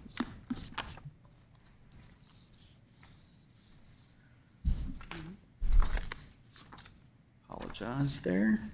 And then staff is recommending approval of the applicant's request subject to 10 conditions. Condition 1 is the site plan specific condition, rezoning the property to DTMU and limiting the uses on the property. Condition 2 is the building and architecture condition. The second sentence ties it to the elevations that you are looking at on the overhead here. Condition does go on to say that building shall have a residential character. Building exterior shall be all brick and in the same color. We are okay with that being deleted from the condition. So the statement in sentence 2 that says building exterior shall be all brick and in the same color, that can be stricken. We are okay with the stone that the applicant is showing on the front elevation here. Condition 3, decorative low wall, metal fencing or hedge shall frame the front yard. Condition 4 requires foundation plantings around the building. Condition 5 is the Marietta Street streetscape improvements. Condition 6 relates to the landscape strip along Marietta Street. 7 addresses the tree save area at the rear of the property. 8 requires fences and walls be decorative. 9 requires HVAC and similar equipment be screened from the public right-of-way. And 10 requires that the developer provide creative signage on the building, such as painted signs, blade signs, or perpendicular signs with final approval by DRB. That concludes the staff report. If you have any questions, I'm happy to answer those. I want to clarify something on condition number 2. Building shall have a residential character. Does that stay? And strike out building exterior shall be all brick. Yes, so that the first part of sentence 2, we would like to remain. So building shall have a residential character. That should remain. Period.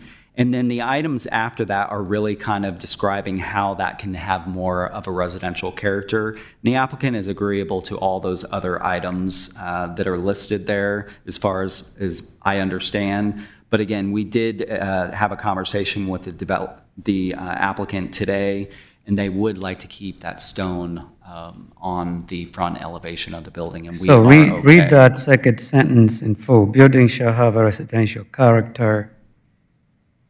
Is it That part would stay. A period or a comma?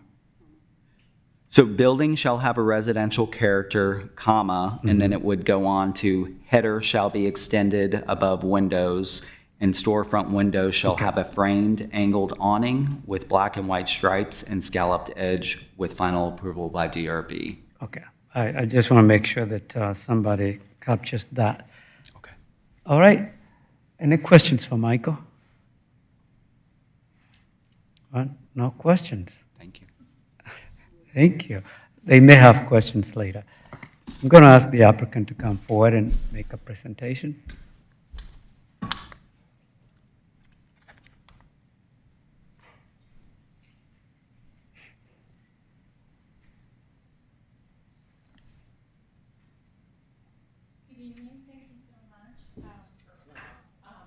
It's off.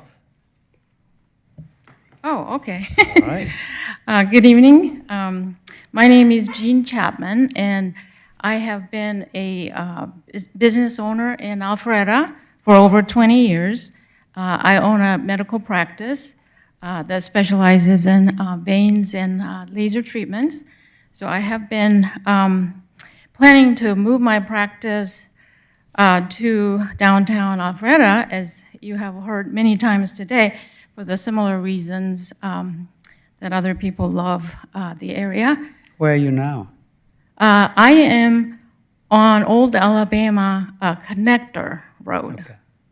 So the visibility is there, but it's just not, the walkability is not there and all that. So I purchased this property 2.5 years ago, and I have been trying to get this going. So anyways, I do have my contractor, Mr. Rob Mofa, and then landscape architect, Sarah. And we do have a couple concerns as far as, some of the recommendations. And it's more of questions to see, how that would work with the neighboring property that are currently there. And some of them have already been recently developed, such as the TBB restaurant. So Sarah would come up and present a couple of those questions. Thank you. Thank you.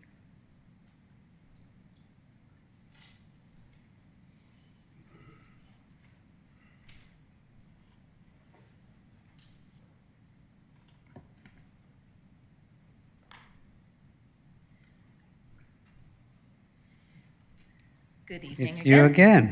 Hello. All right. Sarah Spencer here to represent the landscape architecture firm Frawley Associates. We have been working with Dr. Chapman on this plan through its multiple iterations, previous zoning, design review board, landscape permit process. But I know here we are back to zoning, and so that brings up additional comments and concerns and potential conditions. I think for what I'm here to ask is about conditions 5 and 6 specifically, just to get additional clarification. I think number 5 is a condition for the Marietta streetscape improvements. More than anything, we're just trying to understand the alignment of how that would work. Currently, along Marietta Street, there's either, between 18-inch to 2 feet to 3 feet of turf grass beauty strip and 4-foot sidewalks. Right in front of our subject property, it's about between 2 and 3 feet, I guess, beauty strip with a 4-foot sidewalk. With that request for a 6-foot planter and a 6-foot sidewalk, we're just unsure of how that fits with the existing right-of-way and property line, and how that would potentially encroach, just how to accommodate that condition without, I guess, understanding how that incorporates the entire Marietta streetscape. Just currently, we know that maybe we're the first one out of the gate with needing to do these improvements. We're just trying to understand how that works with existing constraints. So I guess that's a question for maybe for Michael. And then I can either wait or I can ask my second one. You can ask. Okay. I'm sure Michael is taking notes, and I have a quick response. Sure. And condition number 6 for the landscape strip, there is accommodations for a 10-foot landscape strip that we've provided on our plan that would call for shade trees. Currently, there's an overhead utility line that runs along our side of the street. So previous plans, we've provided understory trees that would meet that overstory utility requirement of max height of 15 feet. There is discussion about potentially burying that line, either partially or entirely along our frontage, but we know that would incorporate a utility easement. So if that line is right there, we also have then the same concerns about the easement impacting potential future landscape planters or landscape strips. Again, not trying to not plant what's required, but understanding we just know that there are a lot of constraints along that go with the utility line. So we would maybe ask that one is more of not a final condition right now, if possible, in the fact that we don't know what Georgia Power will require for that easement at this time, because that's not fully realized or existing. So that would be. Okay. That's it? Yes. Okay. That's all right. The first, usually, when it comes to conditions, a lot of times the applicant and staff will work through it, so we have a marked up idea as to what the variances are. I'm sure Michael is going to respond, but in both of those conditions, you have as approved by the DRB, which basically you have to work with DRB to have such approval. But I would like Michael to weigh in on that, whichever way you want to weigh in on. So there is a clear understanding, but just for future applicants, working with staff to make sure that there is agreement, disagreement is clear, so we know what we are looking at. Yes, so the applicant brought up the concerns with 5 and 6 today and provided a landscape plan that hadn't been provided with the application previous to today. I think we could discuss these conditions with the applicant between this meeting and City Council. However, I couldn't agree to make any changes to condition 5 and 6 as they're stated right now, because these are code conditions. And I think with the approval with DRB provides that flexibility to work with them. They are aware of all those other constraints, so that's going to be factored into that decision-making process. So we are not approving any final, say, specifically what you're going to do. So that gets discussed. Sometimes we say to be approved by staff. Can say it with approval from staff and the DRB, but I think it's clear the way it is. Does that answer your question? All right. Well, I'm going to open this for public comments. Anyone in favor, please come forward. Seeing none, anyone in opposition? Good. Well, I'm going to close public comment. Do you have anything else you'd like to add before I turn this over to the board? You don't have to. It's for the applicant. Anything, you have some time between when I turn it over to staff and to the board, sorry. I don't have further questions. All right, thank you. I'm going to turn this over to the board for discussion and a motion.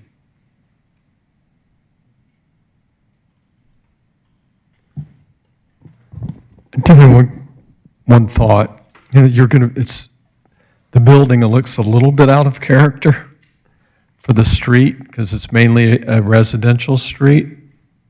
So with that in mind, as it goes through the process, is to make sure that the facade and the outside kind of correspond to the neighborhood. I think it's a good idea. I'm glad you're going to live there and have your business there, but it does look a little bit odd with the other residential homes in that character there along the street. It does have, they have residential character as approved by the DRB, so I trust the DRB to handle that. Yeah. I would add that I noticed that most of the properties adjoining this or up and down that street are actually older homes that have been converted to business use. Is, to me, probably a good bet that they will undergo a similar process and would therefore, come into the same look and feel over time. Yeah. My comment, I did notice in the packet that there were some photographs of some rather extensive sinkhole activity on the lot. I'm assuming that that'll be remediated as part of the construction. Yeah. I'd probably be best to answer that. Okay. Yes. Please state your name Name and address, Oh, please. I'm Rob Moffa with Reliant Construction, and we're working with them and the architects closely in making sure that the project it fits everything that you guys need within the guidelines. Any sinkholes or anything obviously be remediated. We would have to remove all the debris in there and fill it properly with the proper compactions to all fall within the guidelines of construction and best business practices. Thank you, because speaking from experience, where there's one sinkhole, there's usually a whole lot more waiting to happen. So you'll go through that really exploration don't know. process, yes. It's kind of like an onion. Yes. You start peeling the layers back, and then as we incur whatever we find in there, we would remediate it. I mean, we don't want any future problems. We don't want any issues. When we build a building, we want it to come back 20 years later, and all the integrity of the building is still there. So we would address all that. Thank you very much. Thank you. Sarah wants to add something. Yes, sorry, Sure. Commissioner Manley. I just wanted to, in that application packet, I do believe that the arborist report was included. Some of those images, and I can't speak to which one exactly you're looking at, but some of those images were from his air spading, where we were going through and they were using basically a compressor to remove the soil to examine the structural root plate of the specimen tree on the neighboring property. So I just wanted to clarify that might be one of the photos, separate than construction, but just wanted to clarify. Thank you. All right. We are board discussion now, motion or discussion for the discussion? I'll make a motion. Like to make a motion to approve Z-24-10 Chapman 152 Marietta Street as with conditions as outlined by the staff, 1 through 10. Second. There was one change. Oh, did you make note of the change of the wording, number 2? As She recommended said by as staff recommended. As staff recommended. I assumed it, maybe I shouldn't. That's a bad thing to do. That was recommended by staff. Thank you. Any further discussion? All in favor, please raise your right hand. Motion carries, goes before council on June the 24th. And welcome to Alpharetta. All right, the other item is MP-24-04/CU-24-06, SEV Laser North Point Commons Master Plan Pond B.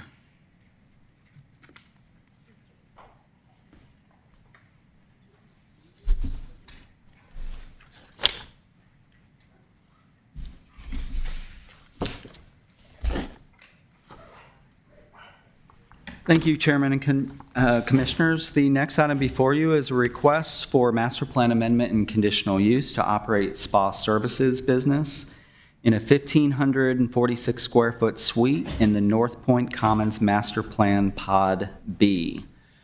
I have the location map on the overhead. The property is located at 970 North Point Drive, Suite B, 130. This is at the northwest corner of North Point Parkway and Georgia Lane. Property is zoned PSC, Planned Shopping Center. Spa service businesses, a spa service business, Sugarcoat Beauty, was approved at this shopping center, Stone Walk at North Point, in 2019, but has since vacated the shopping center. The applicant for this request is SEV Laser. They have one location in Georgia at Lenox Mall. They have several locations across the country. The public hearing application states that the business offers laser hair removal services, skin tightening, and injectables. Hours of operation are proposed to be Monday through Saturday, 10 a.m. to 7 p.m., and they anticipate up to 3 employees.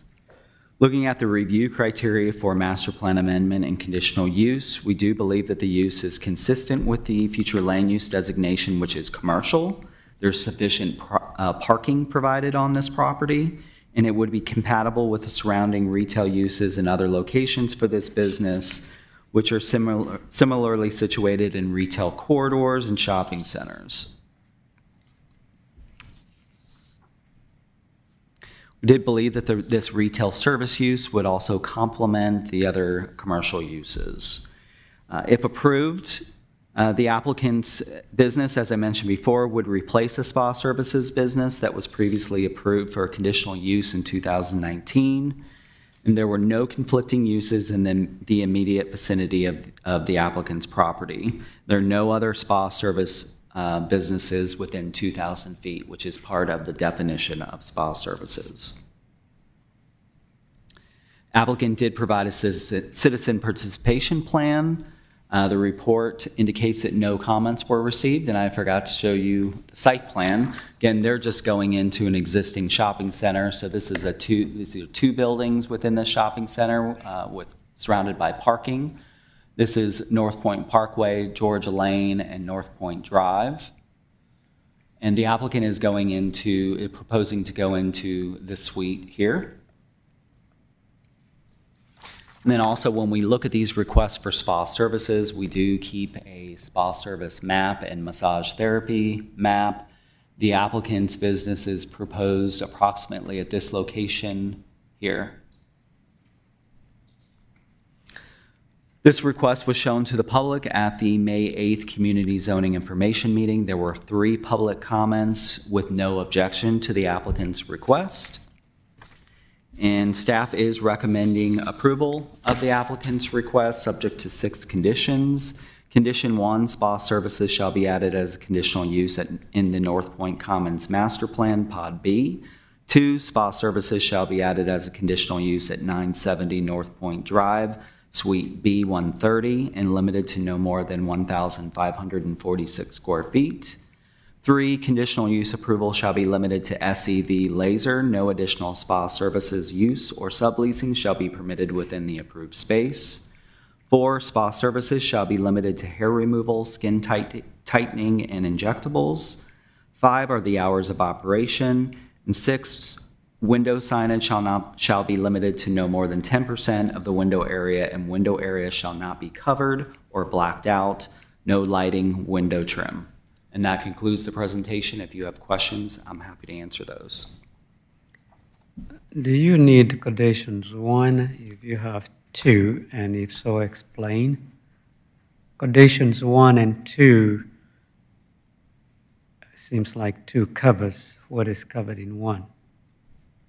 Conditions 1 and 2. The conditions, number 1, we are adding condition use to the North Point Commons master plan. 2, we are adding condition use to a specific location within the North Point Common master plan. I was asking whether it's necessary to have 1.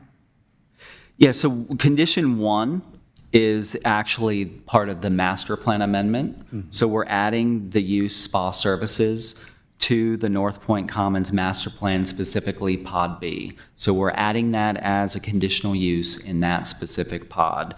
Condition 2 is limiting that conditional use of spa services to this specific address and suite. Okay. Yeah. All right. Thank you. All right, any questions? Other further questions for Michael? None? I'll ask the applicant to come forward and make a presentation.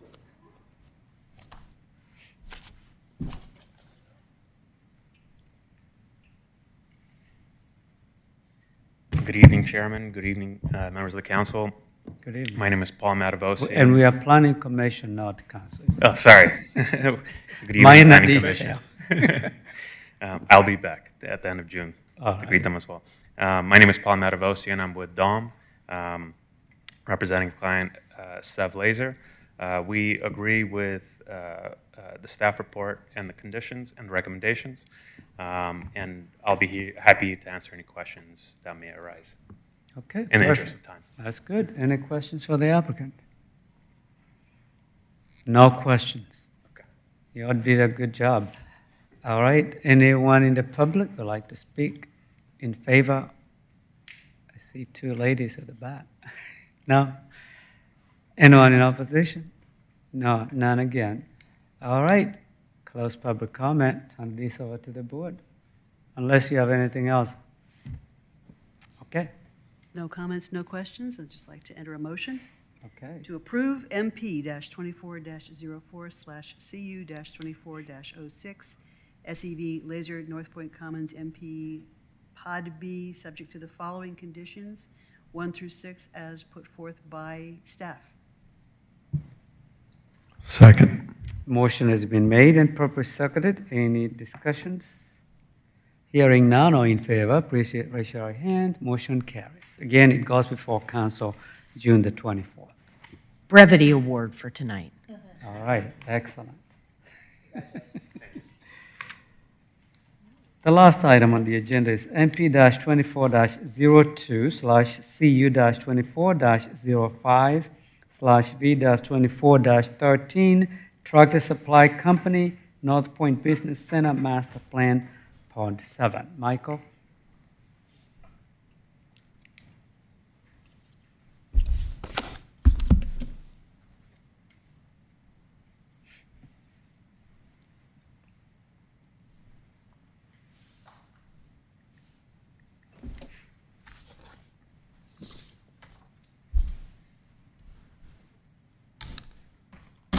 Thank you, Chairman and Commissioners. The last item for this evening is a request from Tractor Supply Company requesting a master plan amendment, conditional use, and variance to allow for the reuse of an existing 34,313 square foot building on 4.6 acres in the North Point overlay. Building was previously occupied by Ethan Allen Furniture Store. Master plan amendment is requested to add retail establishment, mixed sales, and home improvement center as conditional uses in Pod 7 of the North Point Business Center Master Plan. And a conditional use is requested to allow retail establishment, mixed sales, and home improvement center for Tractor Supply. There's a variance requested to reduce parking requirements, and I do have the location map on the overhead. The property is located at 6800 North Point Parkway. This is on the south side of North Point Parkway, just east of Encore Parkway. Property is owned PSC, Planned Shopping Center, was developed in 1997. The master plan, North Point Business Center master plan, was approved in 1991. Consists of about a little over 300 acres along North Point Parkway and Haynesbridge Road. Primary use of Pod 7 in that master plan is office or freestanding retail no strip center. Staff, of course, after receiving the application, dug into the use a little bit more and determined that the use should be categorized as retail establishment mixed sales. So we did look at the definition of home improvement center and determined that the applicant's business did not meet that definition and that it met the definition of retail establishment mixed sales, which is defined as any business establishment selling a wide variety of goods arranged in several departments, including but not limited to hardware, automotive, sporting goods, audio and video equipment, and clothing. This property, as I mentioned before, this property is located in the North Point overlay, which seeks a balanced mix of uses, including adding residential uses to the area. The overlay depicts the property as actually being located in a priority area for residential density. The LCI, the North Point LCI, Livable Centers Initiative, included a market analysis which identified relatively small demand for future retail use, understandably, since this is a retail center currently today. And the future demand was limited to a small amount of local grocery store, pharmacy, and local hardware store or niche store with neighborhood goods. In according to the LCI, that's consistent with the shifting consumer preferences that desire a more memorable and authentic retail market, a true sense and design and sense of place, and a balanced mix of national brands and local boutiques. As this is a conditional use, it's specific to a specific business, Tractor Supply Company. They are described as a rural lifestyle retailer operating in 49 states. They have over 2,200 stores. And they offer a variety of goods for sale, including clothing and shoes, fencing and gates, home decor, lawn and care and garden equipment, outdoor living supplies, pet and livestock supplies, sporting goods, trailers and towing equipment, and tools.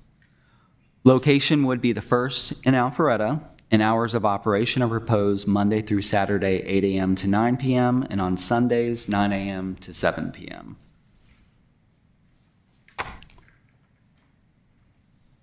This is the applicant's site plan. So it depicts reuse of the former Ethernet Allen building. So there are no additions, no demolition to the existing building.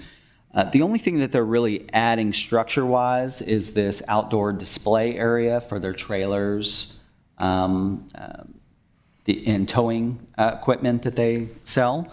That area is about a little over 1,900 square feet and would be covered so that it is covered and screened so that it is not considered outdoor storage. It would have to be covered by a structure in order to not be considered outdoor storage.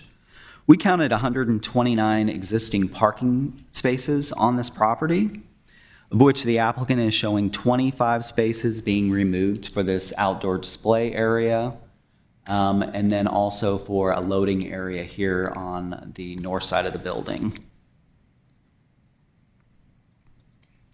The Unified Development Code requires 1 parking space per 200 square feet for retail uses. And then, of course, this is in the North Point overlay, which also requires a 20% reduction in parking. So then, with that, the proposal would be required by the Unified Development Code to provide 137 parking spaces. And the applicant's site plan shows a shortfall of 33 spaces.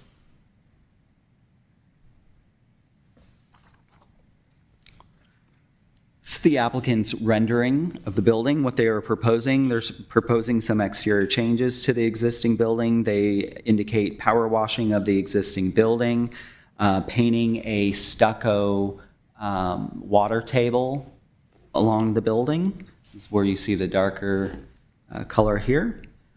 They also are proposing to paint a red stripe along the building, and some red lighting up here goes along with the Tractor Supply brand.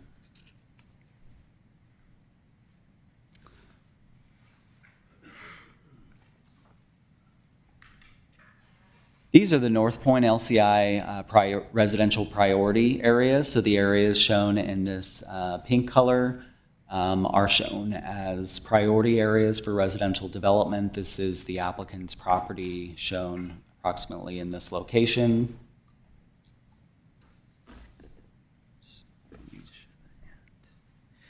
Then, of course, we did look at the applicant's trip generation report. The report estimates that the use would generate anywhere from 37 to 51 AM peak hour trips and 79 to 165 PM peak hour trips. Staff went ahead and compared the applicant's request against the previous use of the property as a furniture store. And we believe that the applicant's proposed use would generate 46 more AM peak hour trips and 31 more PM peak hour trips than the previous use of the property as a furniture store. We then looked at the review criteria for the applicant's request. We believe the applicant's proposal is for a national brand retailer, which we believe that would further contribute to the imbalance in the North Point area between national and local brands. As I mentioned, the property is depicted in the North Point overlay as a priority area for residential development. And we believe the proposal would generate more vehicular trips and would increase impacts on public facilities and services. With the increased trips, this property is immediately adjacent to the city's Greenway access at North Point Park.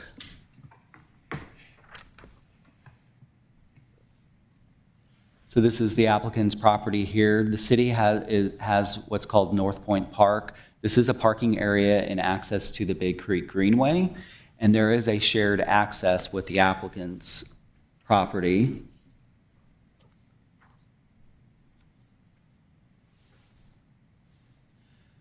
So this is the main access into the property, and just north or east, there is also another access point on the applicant's property, and this is to the city's Greenway, North Point Park.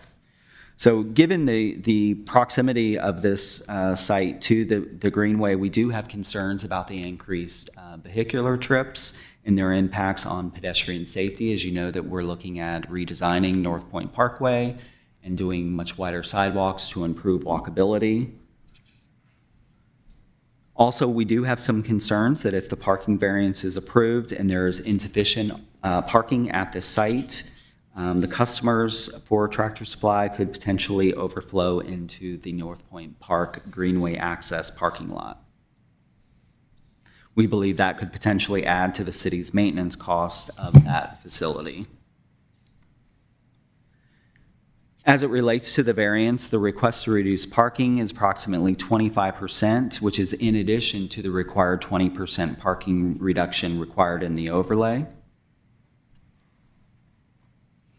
The applicant's letter of intent points to similar parking ratios at nearby locations. However, those locations are not, we do not believe are comparable because they are other furniture stores. So they talk about the Ethan Allen that is across the street, the Havertys, the Rooms to Go, and the American Backyard. We see furniture stores as having larger portions of their sales area dedicated to showroom or display. And so we do think that that use is different than the applicant's use. This item was, the applicant did provide a citizen participation report indicating that they had received little feedback concerning their request.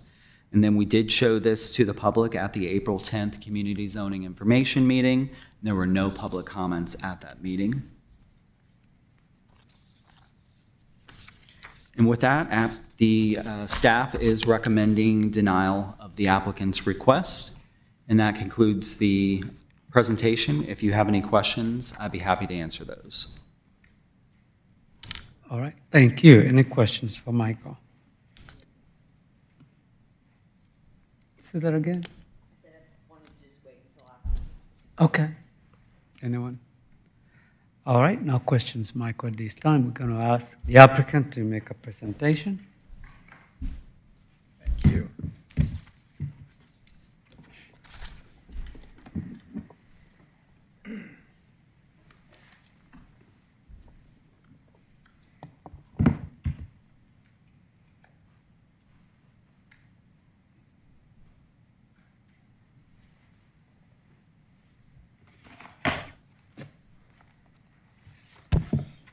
And I do have some handouts that track along the slides that I wanted to pass out, if that's, Please, okay. that's fine.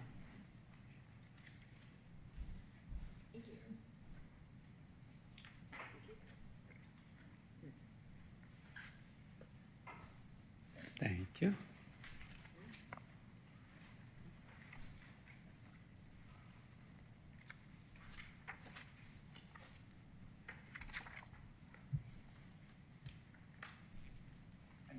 I know it's late, and I'm glad I didn't see size as I handed over that thick packet. It's fine, as much time as you need. So as I mentioned, these do track the slides that we have. Can you state your name and address? Sorry. I'm sorry. William Deal on behalf of Smith, Gambrell, and Russell, and the applicant, 1105 West Peachtree Street, Atlanta, Georgia. Did you give them a package? Okay. Our package does include some additional information that we've provided to the staff. It didn't make it into the staff report as we provided it after the staff report was completed. So I will kind of walk through some of the changes that we've made to the plan after we've heard some communications with staff, and we think it has improved this project. To begin with, just orienting us, we're familiar with the property. I think many of us are, and its location here in North Point Parkway area. And you'll see just from this aerial, our property is really at the heart of the retail center of the North Point Parkway area, which is of course heavily retail focused and was developed to be heavily retail focused. You'll see from the aerial, there's a couple of different types of retail buildings that are here. There are the standalone retail buildings that our property is, and then also these strip center developments. One piece that is unique to our particular property is this access to the greenway. And Mr. Woodman's presentation noted that we do have access to the greenway that comes down to the parking lot and the restroom facility that's there at the greenway. And so that's been something that we've wanted to kind of acknowledge and build our plan around a bit as we've improved it.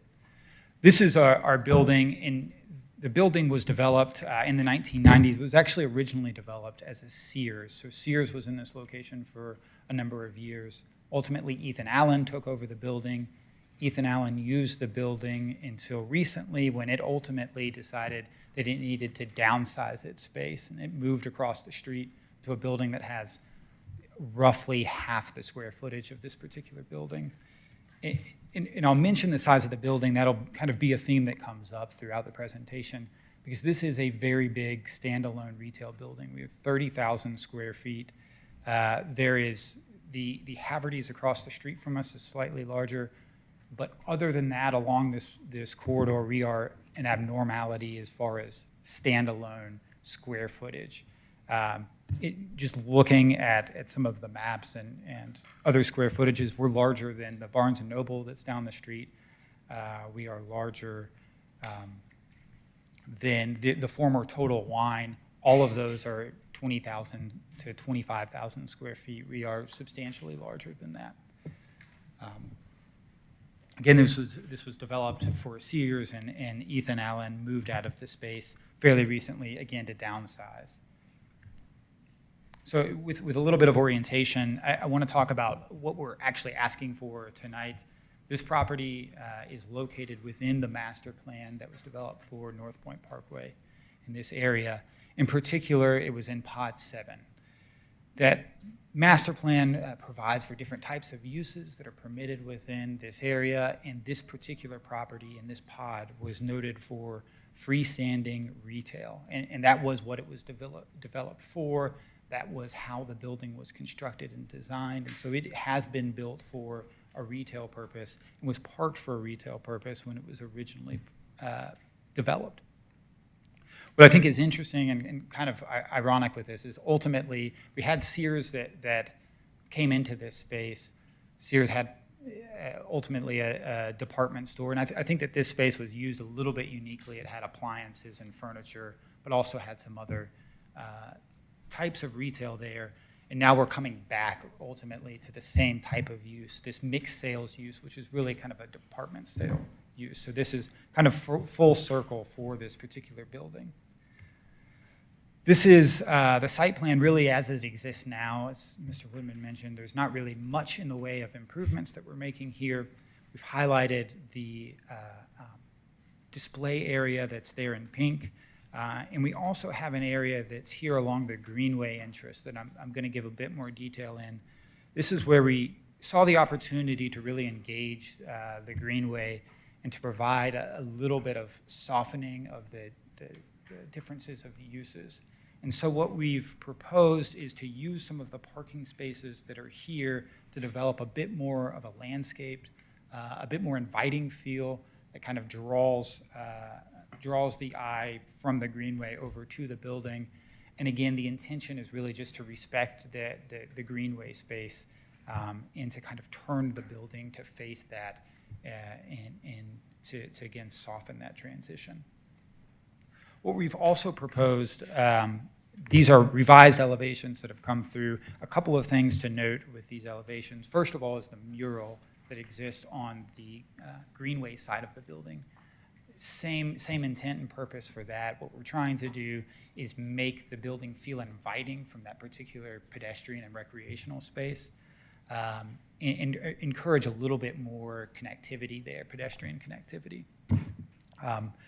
We've also taken away, you saw in the original elevation, there was a fenced-in yard area. We've taken that completely out and kind of cleaned up a little bit of the elevations here. So next, to move to the outdoor display area, this is an elevation or a rendering of what that space would look like. As you can see, the intent is to cover the display area. And what that does is that takes it outside of the outdoor storage definition that's in the code as it exists, but also to kind of harmonize the different colors and textures between the existing building and this particular display area. And again, one of the emphasis that we had really early on in this project is we really wanted to make sure that this display area is concealed from the road, that it doesn't become the primary thing that people see as they pass this building. The display area here is highlighted there along the side, and we had a landscape architect go out and look at this property and kind of give us an idea of what the existing tree cover and the existing flora is that's around it, and how that impacts what most people will see from North Point Parkway. And as you can see, there's the lot is heavily wooded, and in particular in this area where the display area exists, there is a substantial amount of tree cover. There's additional trees that are placed within the parking islands that provide some screening. And you'll see from some of the pictures that are here in this landscape report and also on the slide, the existing landscape as it exists now already contemplates kind of screening, or already provides some screening for this particular area. So again, our intention and what we are very conscious of is making sure that this display area is not the focal point of the building, that the building remains kind of the focal point of this space. In the staff report, there was a lot of discussion about national brands versus local brands and what kind of user would be appropriate here in this particular space. And I want to kind of start with kind of highlighting, I think Alpharetta has had as much success as any jurisdiction in kind of drawing in these particular types of brands, the local brands, the boutique brands, even your national boutique brands. But where the city has had success in doing that have been in areas such as the city center right outside the door here, and then also in the Avalon.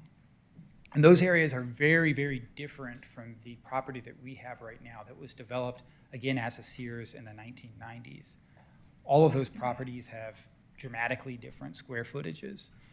So this is the city center, and so you can see the square footages are there on the screen. The largest of the properties here in the city center is the Jekyll Brewing, and that's less than 7,000. I think it's 6,500 square feet.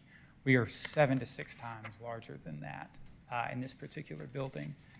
And if you're really just comparing, retail sales to retail sales, even looking at the High Mountain Outfitters or I forget the name of the brand, but there's a furniture store here that has a larger space.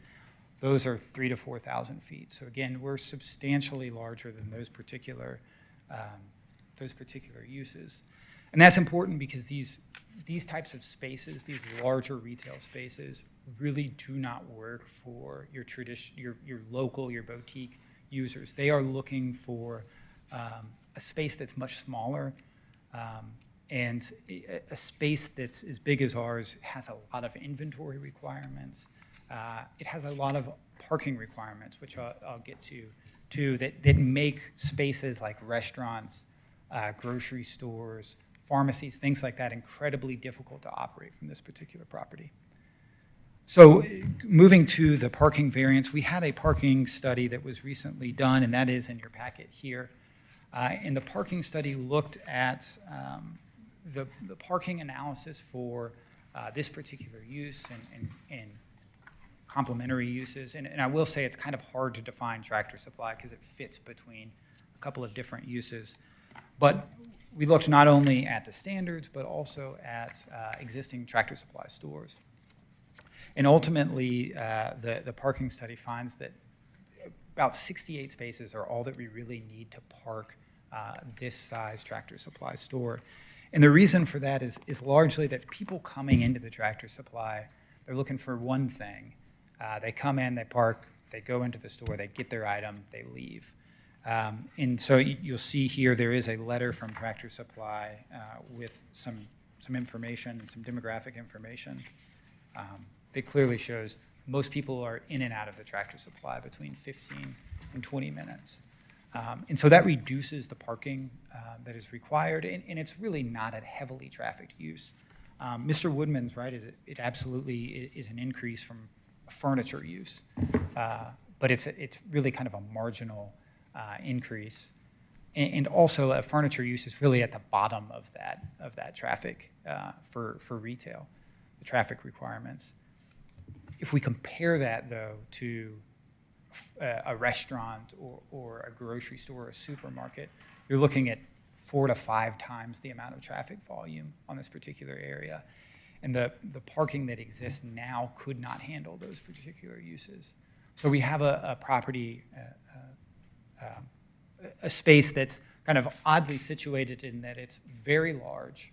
It's a lot of square footage, but it does not have a large amount of parking spaces. So it takes a unique brand that's interested in this particular space, a brand that can withstand kind of being freestanding, that doesn't need the complementary commercial uses around it, one that is a destination, but also one that parks lightly. And we think Tractor Supply is the ideal candidate. It's a national brand that has a reputation for quality. I do want to talk about some of the concerns about how this parking may impact the Greenway. Here are some elevation studies that we had performed. There the elevation from North Point Parkway down into the Greenway is pretty substantial. And if you've been to that restroom area, you know that the hill coming up to North Point Parkway is a pretty steep hill. And so we've, looking at topo maps, it's about 40 feet that has to be climbed down from the restrooms up to the Tractor Supply. Tractor Supply is, and we've mentioned this in our letter of intent, we will provide some signage, we will police to make sure that there is no parking, but we think that topography is really going to do that for us. I don't think there's going to be a lot of people willing to hike up the hill, hike back down the hill with items. And certainly there will be signage, and as I mentioned, there will be policing on Tractor Supply's end. And so that's really all the information that I have. I'll reserve any time that I have for rebuttal, and I'm happy to answer any questions when the time comes. Okay, thank you for your presentation. It was very thorough.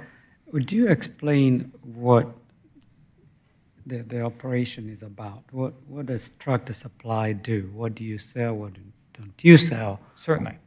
And So what Tractor Supply other locations you have in the country? There are locations all across the country.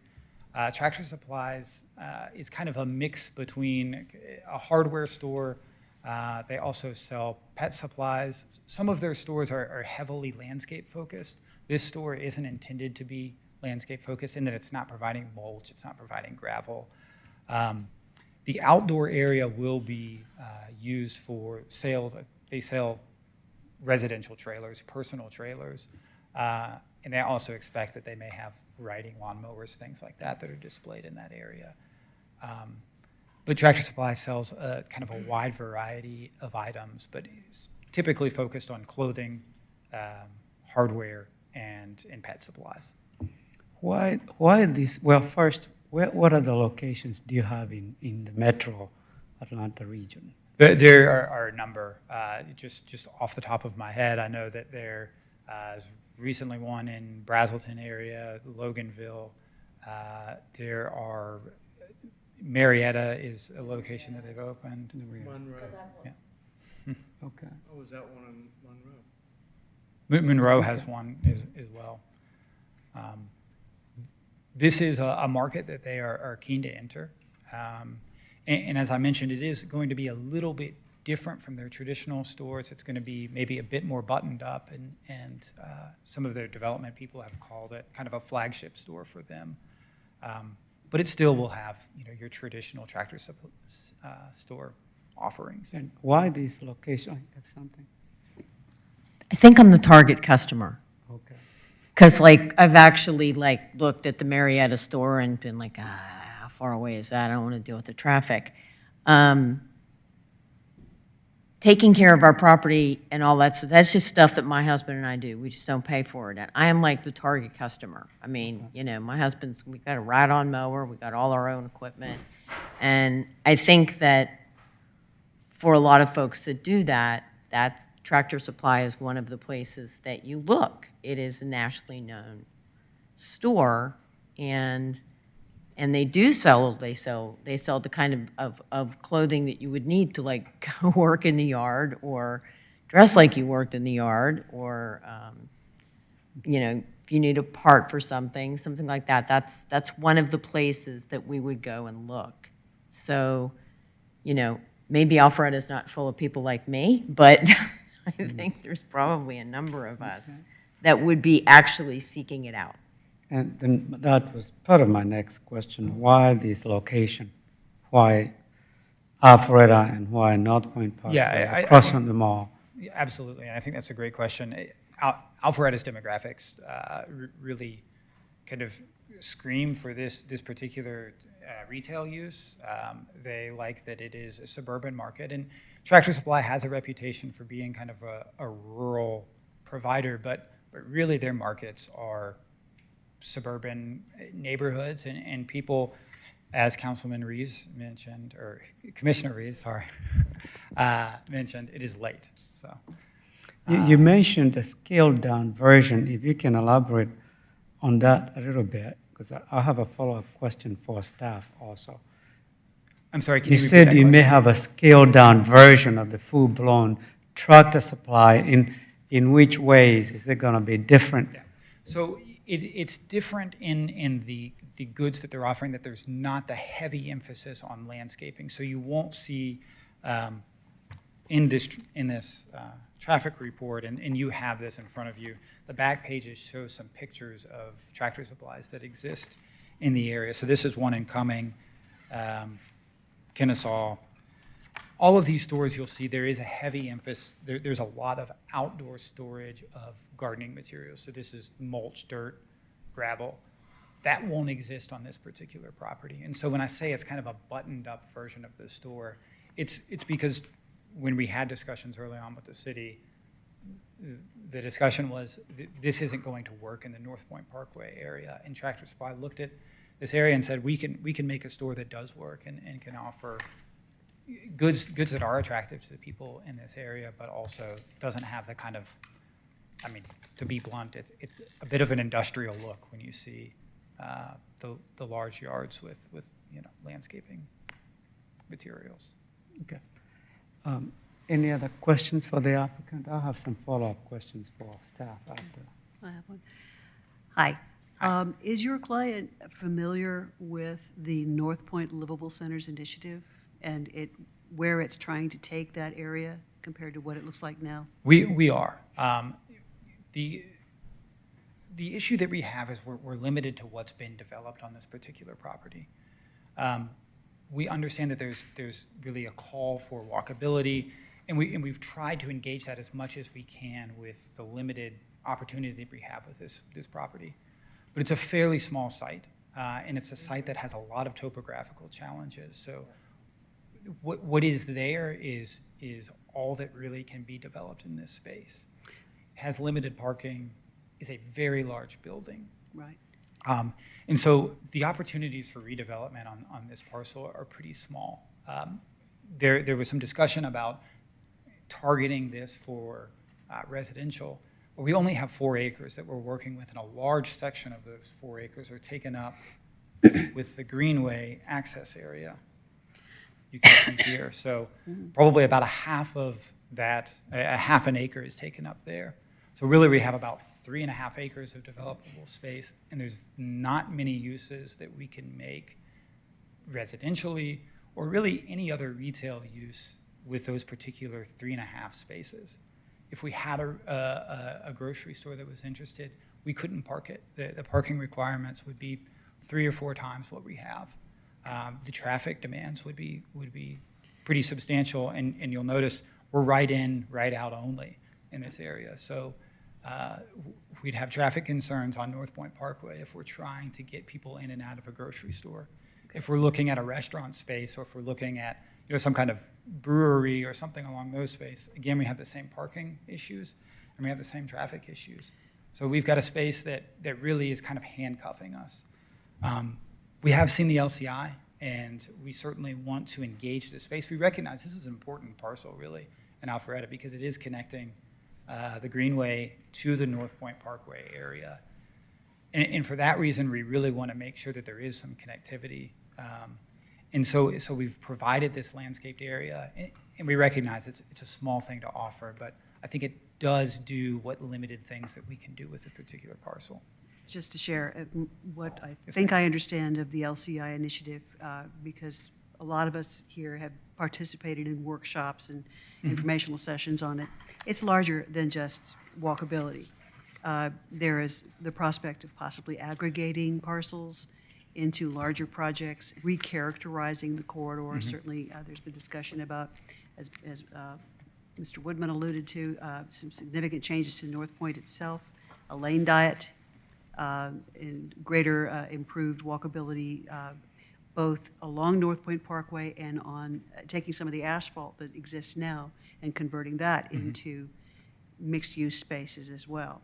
Completely recharacterizing the North Point area, because we have empty buildings such as the building that you're talking about now, because the character of retail has shifted in the last 20 years away from the type of big box activity we're talking about now. So I guess my point here is that given that there is a vision for that corridor, I would ask if if you see Tractor Supply Company fitting in that vision. I do. I do see Tractor Supply fitting in that vision. And again, I recognize that our parcel restrains the ability to implement all of the pieces with the LCI here. And you mentioned aggregating parcels. Here, this property, the topo, it drops off on both sides and behind the property very significantly. We have the greenway on one side, actually, and coming around on the back side, and then we also have green space to, I guess it's to the west of us, southwest of us. That space, I think everybody in this room wants to see that continue to remain green space and to continue to remain incorporated within the park system that exists, because it is a huge asset to this area.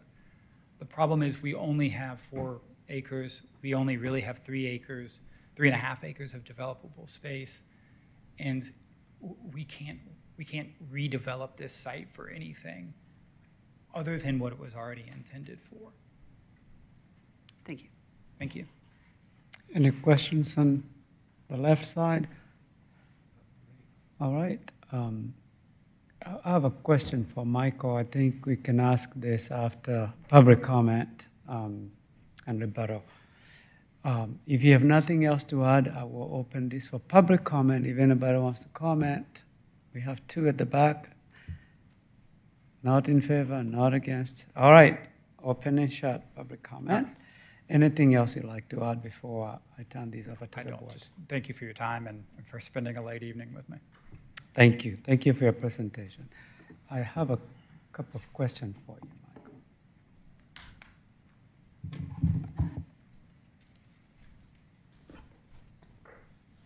Michael.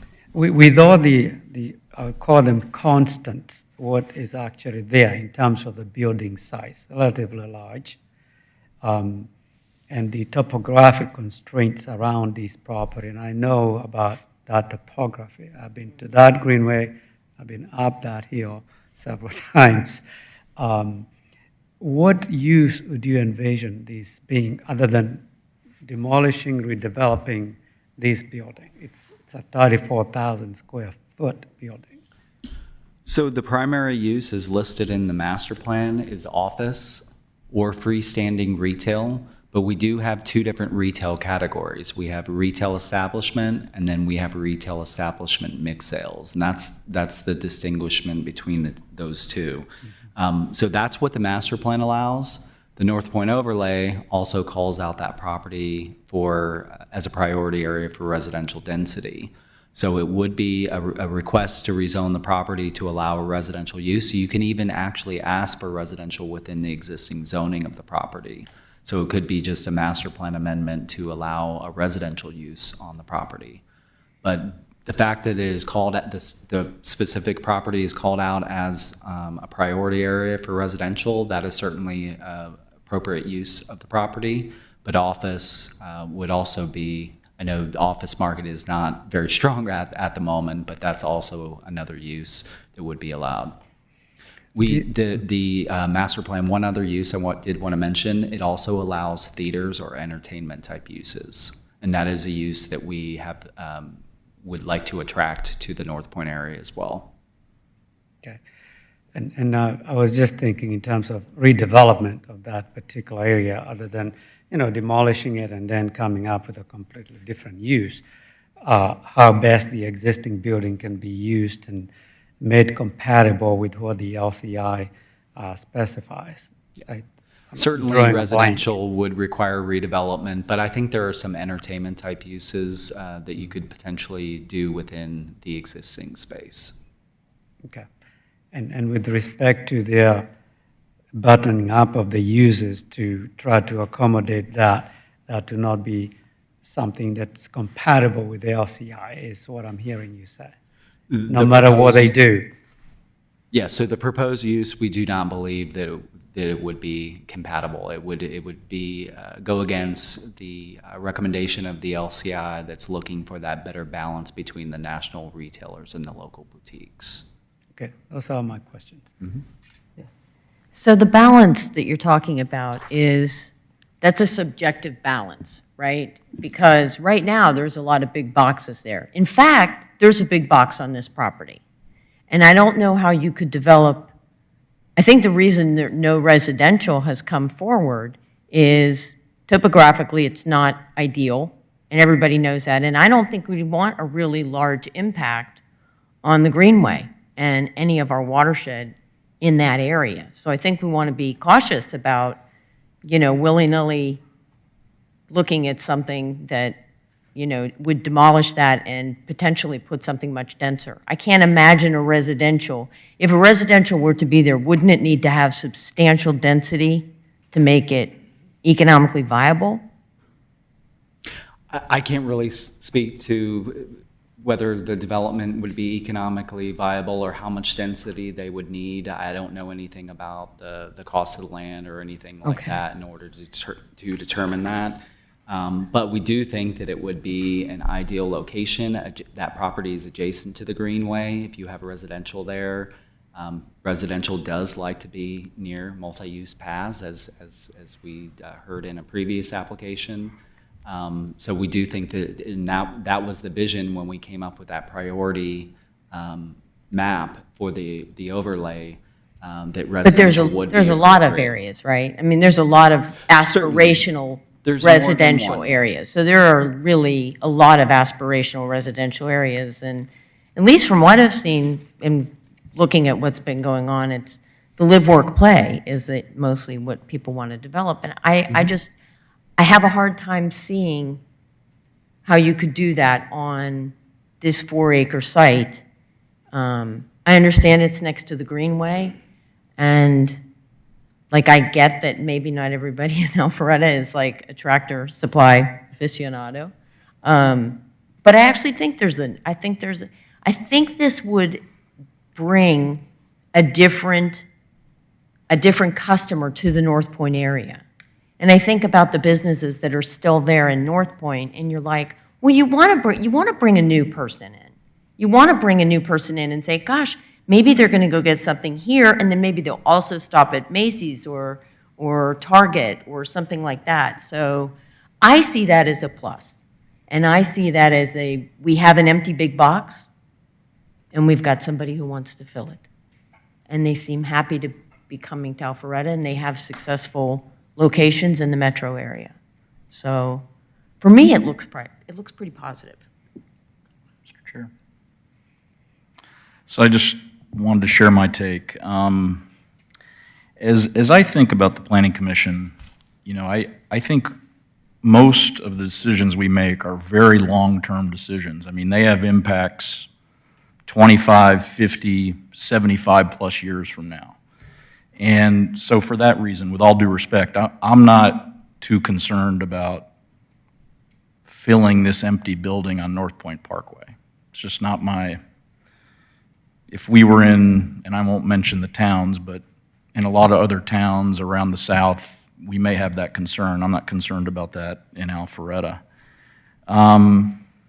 But, you know, as seen in the staff packet, and the standards that we're supposed to consider for a master plan amendment, it calls out more than once that this property is in the downtown overlay where the LCI study comes into play.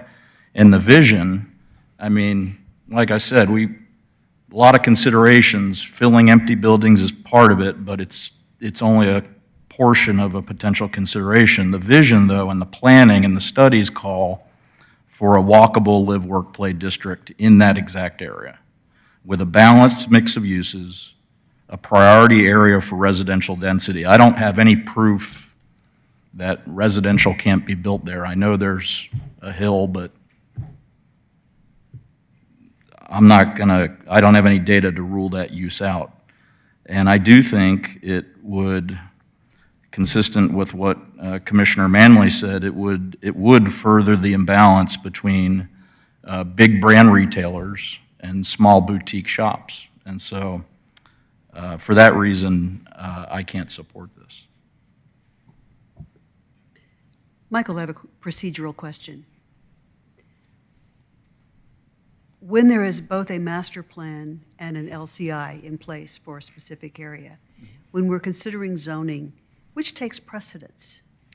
The overlay, there is language in the overlay that tells you that the overlay standards, if they're more strict, apply over the master plan. Okay, so while we're discussing a master plan amendment, are we in fact also discussing an something that impacts the LCI? So when we're discussing the master plan amendment, it's specific to the use allowed within the master plan and the specific pod within that master plan. So that's what, they're not changing any other regulations or proposing to change any other regulations within that master plan.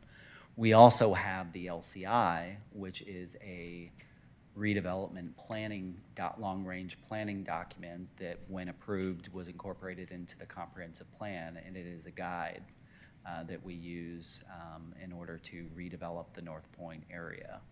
So it's part of the comprehensive plan, and some of the review criteria point to, is this request consistent with the comprehensive plan? What I'm wrestling with, I think you know where I'm going, is what's before this body right now and what we're voting on. We're trying to help protect the LCI, many of us, but by the same token, what's in front of us now is a master plan amendment. Are we serving the LCI with whatever we decide on the master plan amendment, or do we have to focus strictly on the language of the master plan amendment? So I'm not sure. I'm not sure if I'm following the question. Okay. I apologize. No, that's okay. Let me suggest, if you can explain the LCI process, right.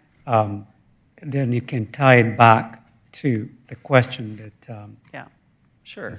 So the LCI process is a process that's available to us through the Atlanta Regional Commission, its Livable Centers Initiative. And when we develop an LCI, such as North Point or the downtown or the Windward or Highway 9 LCI, we go through a planning process with the community, and we're focusing on the land use and how it impacts transportation. It's really a thing that deals with a federally funded program to reduce air pollution. That's basically what it is. The dollars for the LCI program come from. And so we develop a redevelopment plan with the community for this area. When that plan is adopted, it is incorporated into the comprehensive plan. If there are aspects of the LCI that you're specifically looking for, I'm happy to address those. That is correct, what you just said. Right. I didn't want to say it for you, but it is an initiative. I've been involved in several of them, and it's part of like a comprehensive planning, not the master plan level. So. Right, that I understood. I'm mostly wrestling with what we have to decide right here, right now, is relative to a master plan amendment while thinking about the LCI. I just want to make sure we're voting on the right thing if we are looking to either support or not support the LCI. Yeah. And the master plan amendment has review criteria that we consider, and one of those criteria does talk about how it's consistent with the comprehensive plan or our planning document. Yeah, you can't do one without the other. That's you can't separate them. Yeah. Right. Yeah. Thank you. Just like a question. You mentioned in here that the hardware store designation is to be 30,000 square feet or less. I think you said that in the retail establishment, a hardware store is 30,000 or fewer square feet gross floor area. And then you explain home improvement center.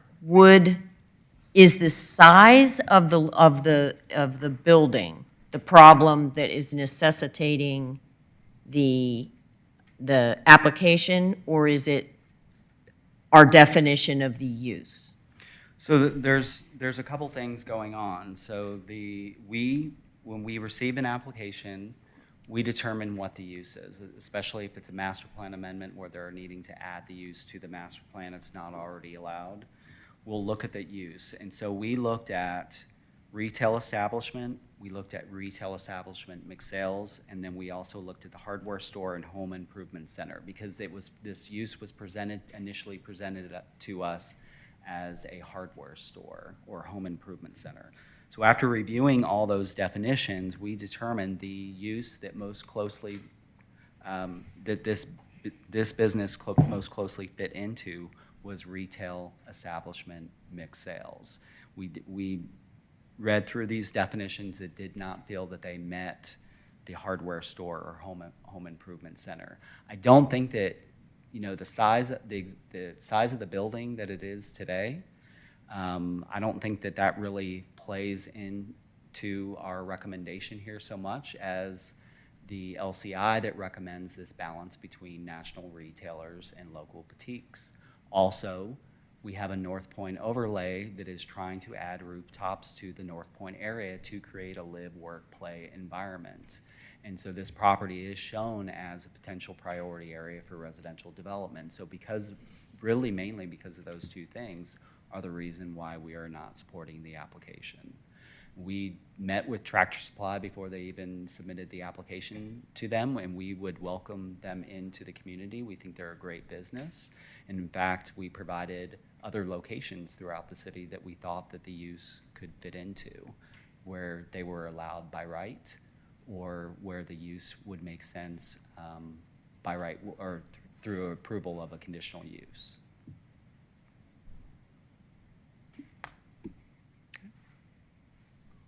The two have not spoken. No thoughts? Can share your wisdom with us. Yeah, it's a great company. It's also one in Blue Ridge, by the way, because I go up there and see it every time. I'm a big believer in live, work, and play. And one of the things I know that our city, in the live, work, and play, there's an addition to that.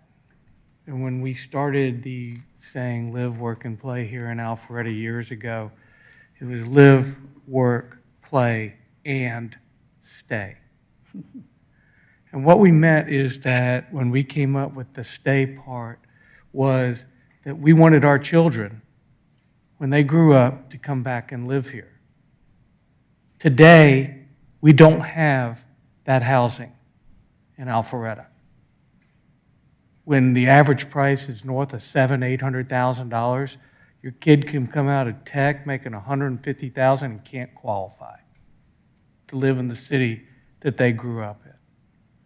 And so I'm not ready to give up the opportunity for residential there yet. It's nothing against the applicant. Yeah, I think you have a great gig. And hopefully it'll be somewhere else here in Alpharetta. You mentioned something significant. There was a report about housing shortages in the entire country and the prices of homes. A lot of the young people cannot afford to buy a home now. It's the inventory is not sufficient. So anyways, any other discussions, in a motion? No, just one other thing. I don't think we're making a decision between multi-housing or residential and this. We're just making the decision on whether this additional use can be added to this pod.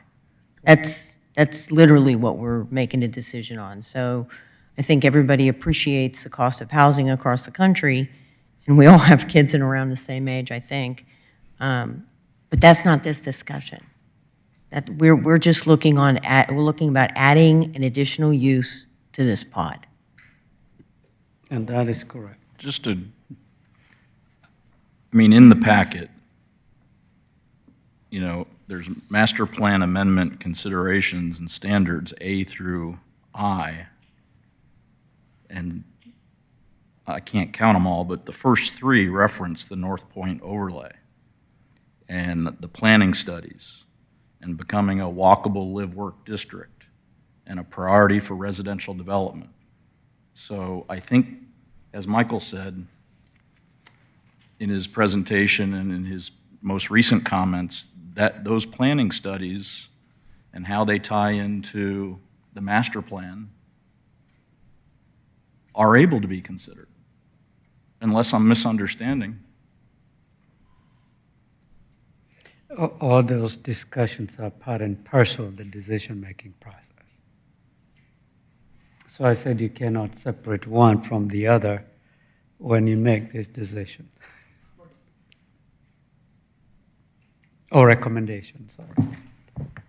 Mr. Chairman, I'm going to make a motion to deny MP-24-02/CU-24-05/B-24-13 Tractor Supply Company North Point Business Center Master Plan Pod 7 request for master plan amendment.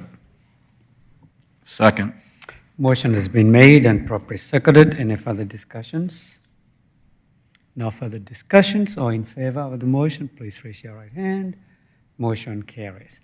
As I said at the beginning, we are recommending body. City Council will make the final decision. The recommendation is to deny, but City Council will make that final decision.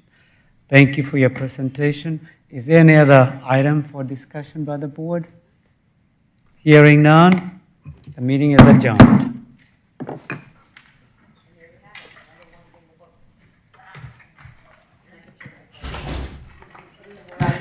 Okay.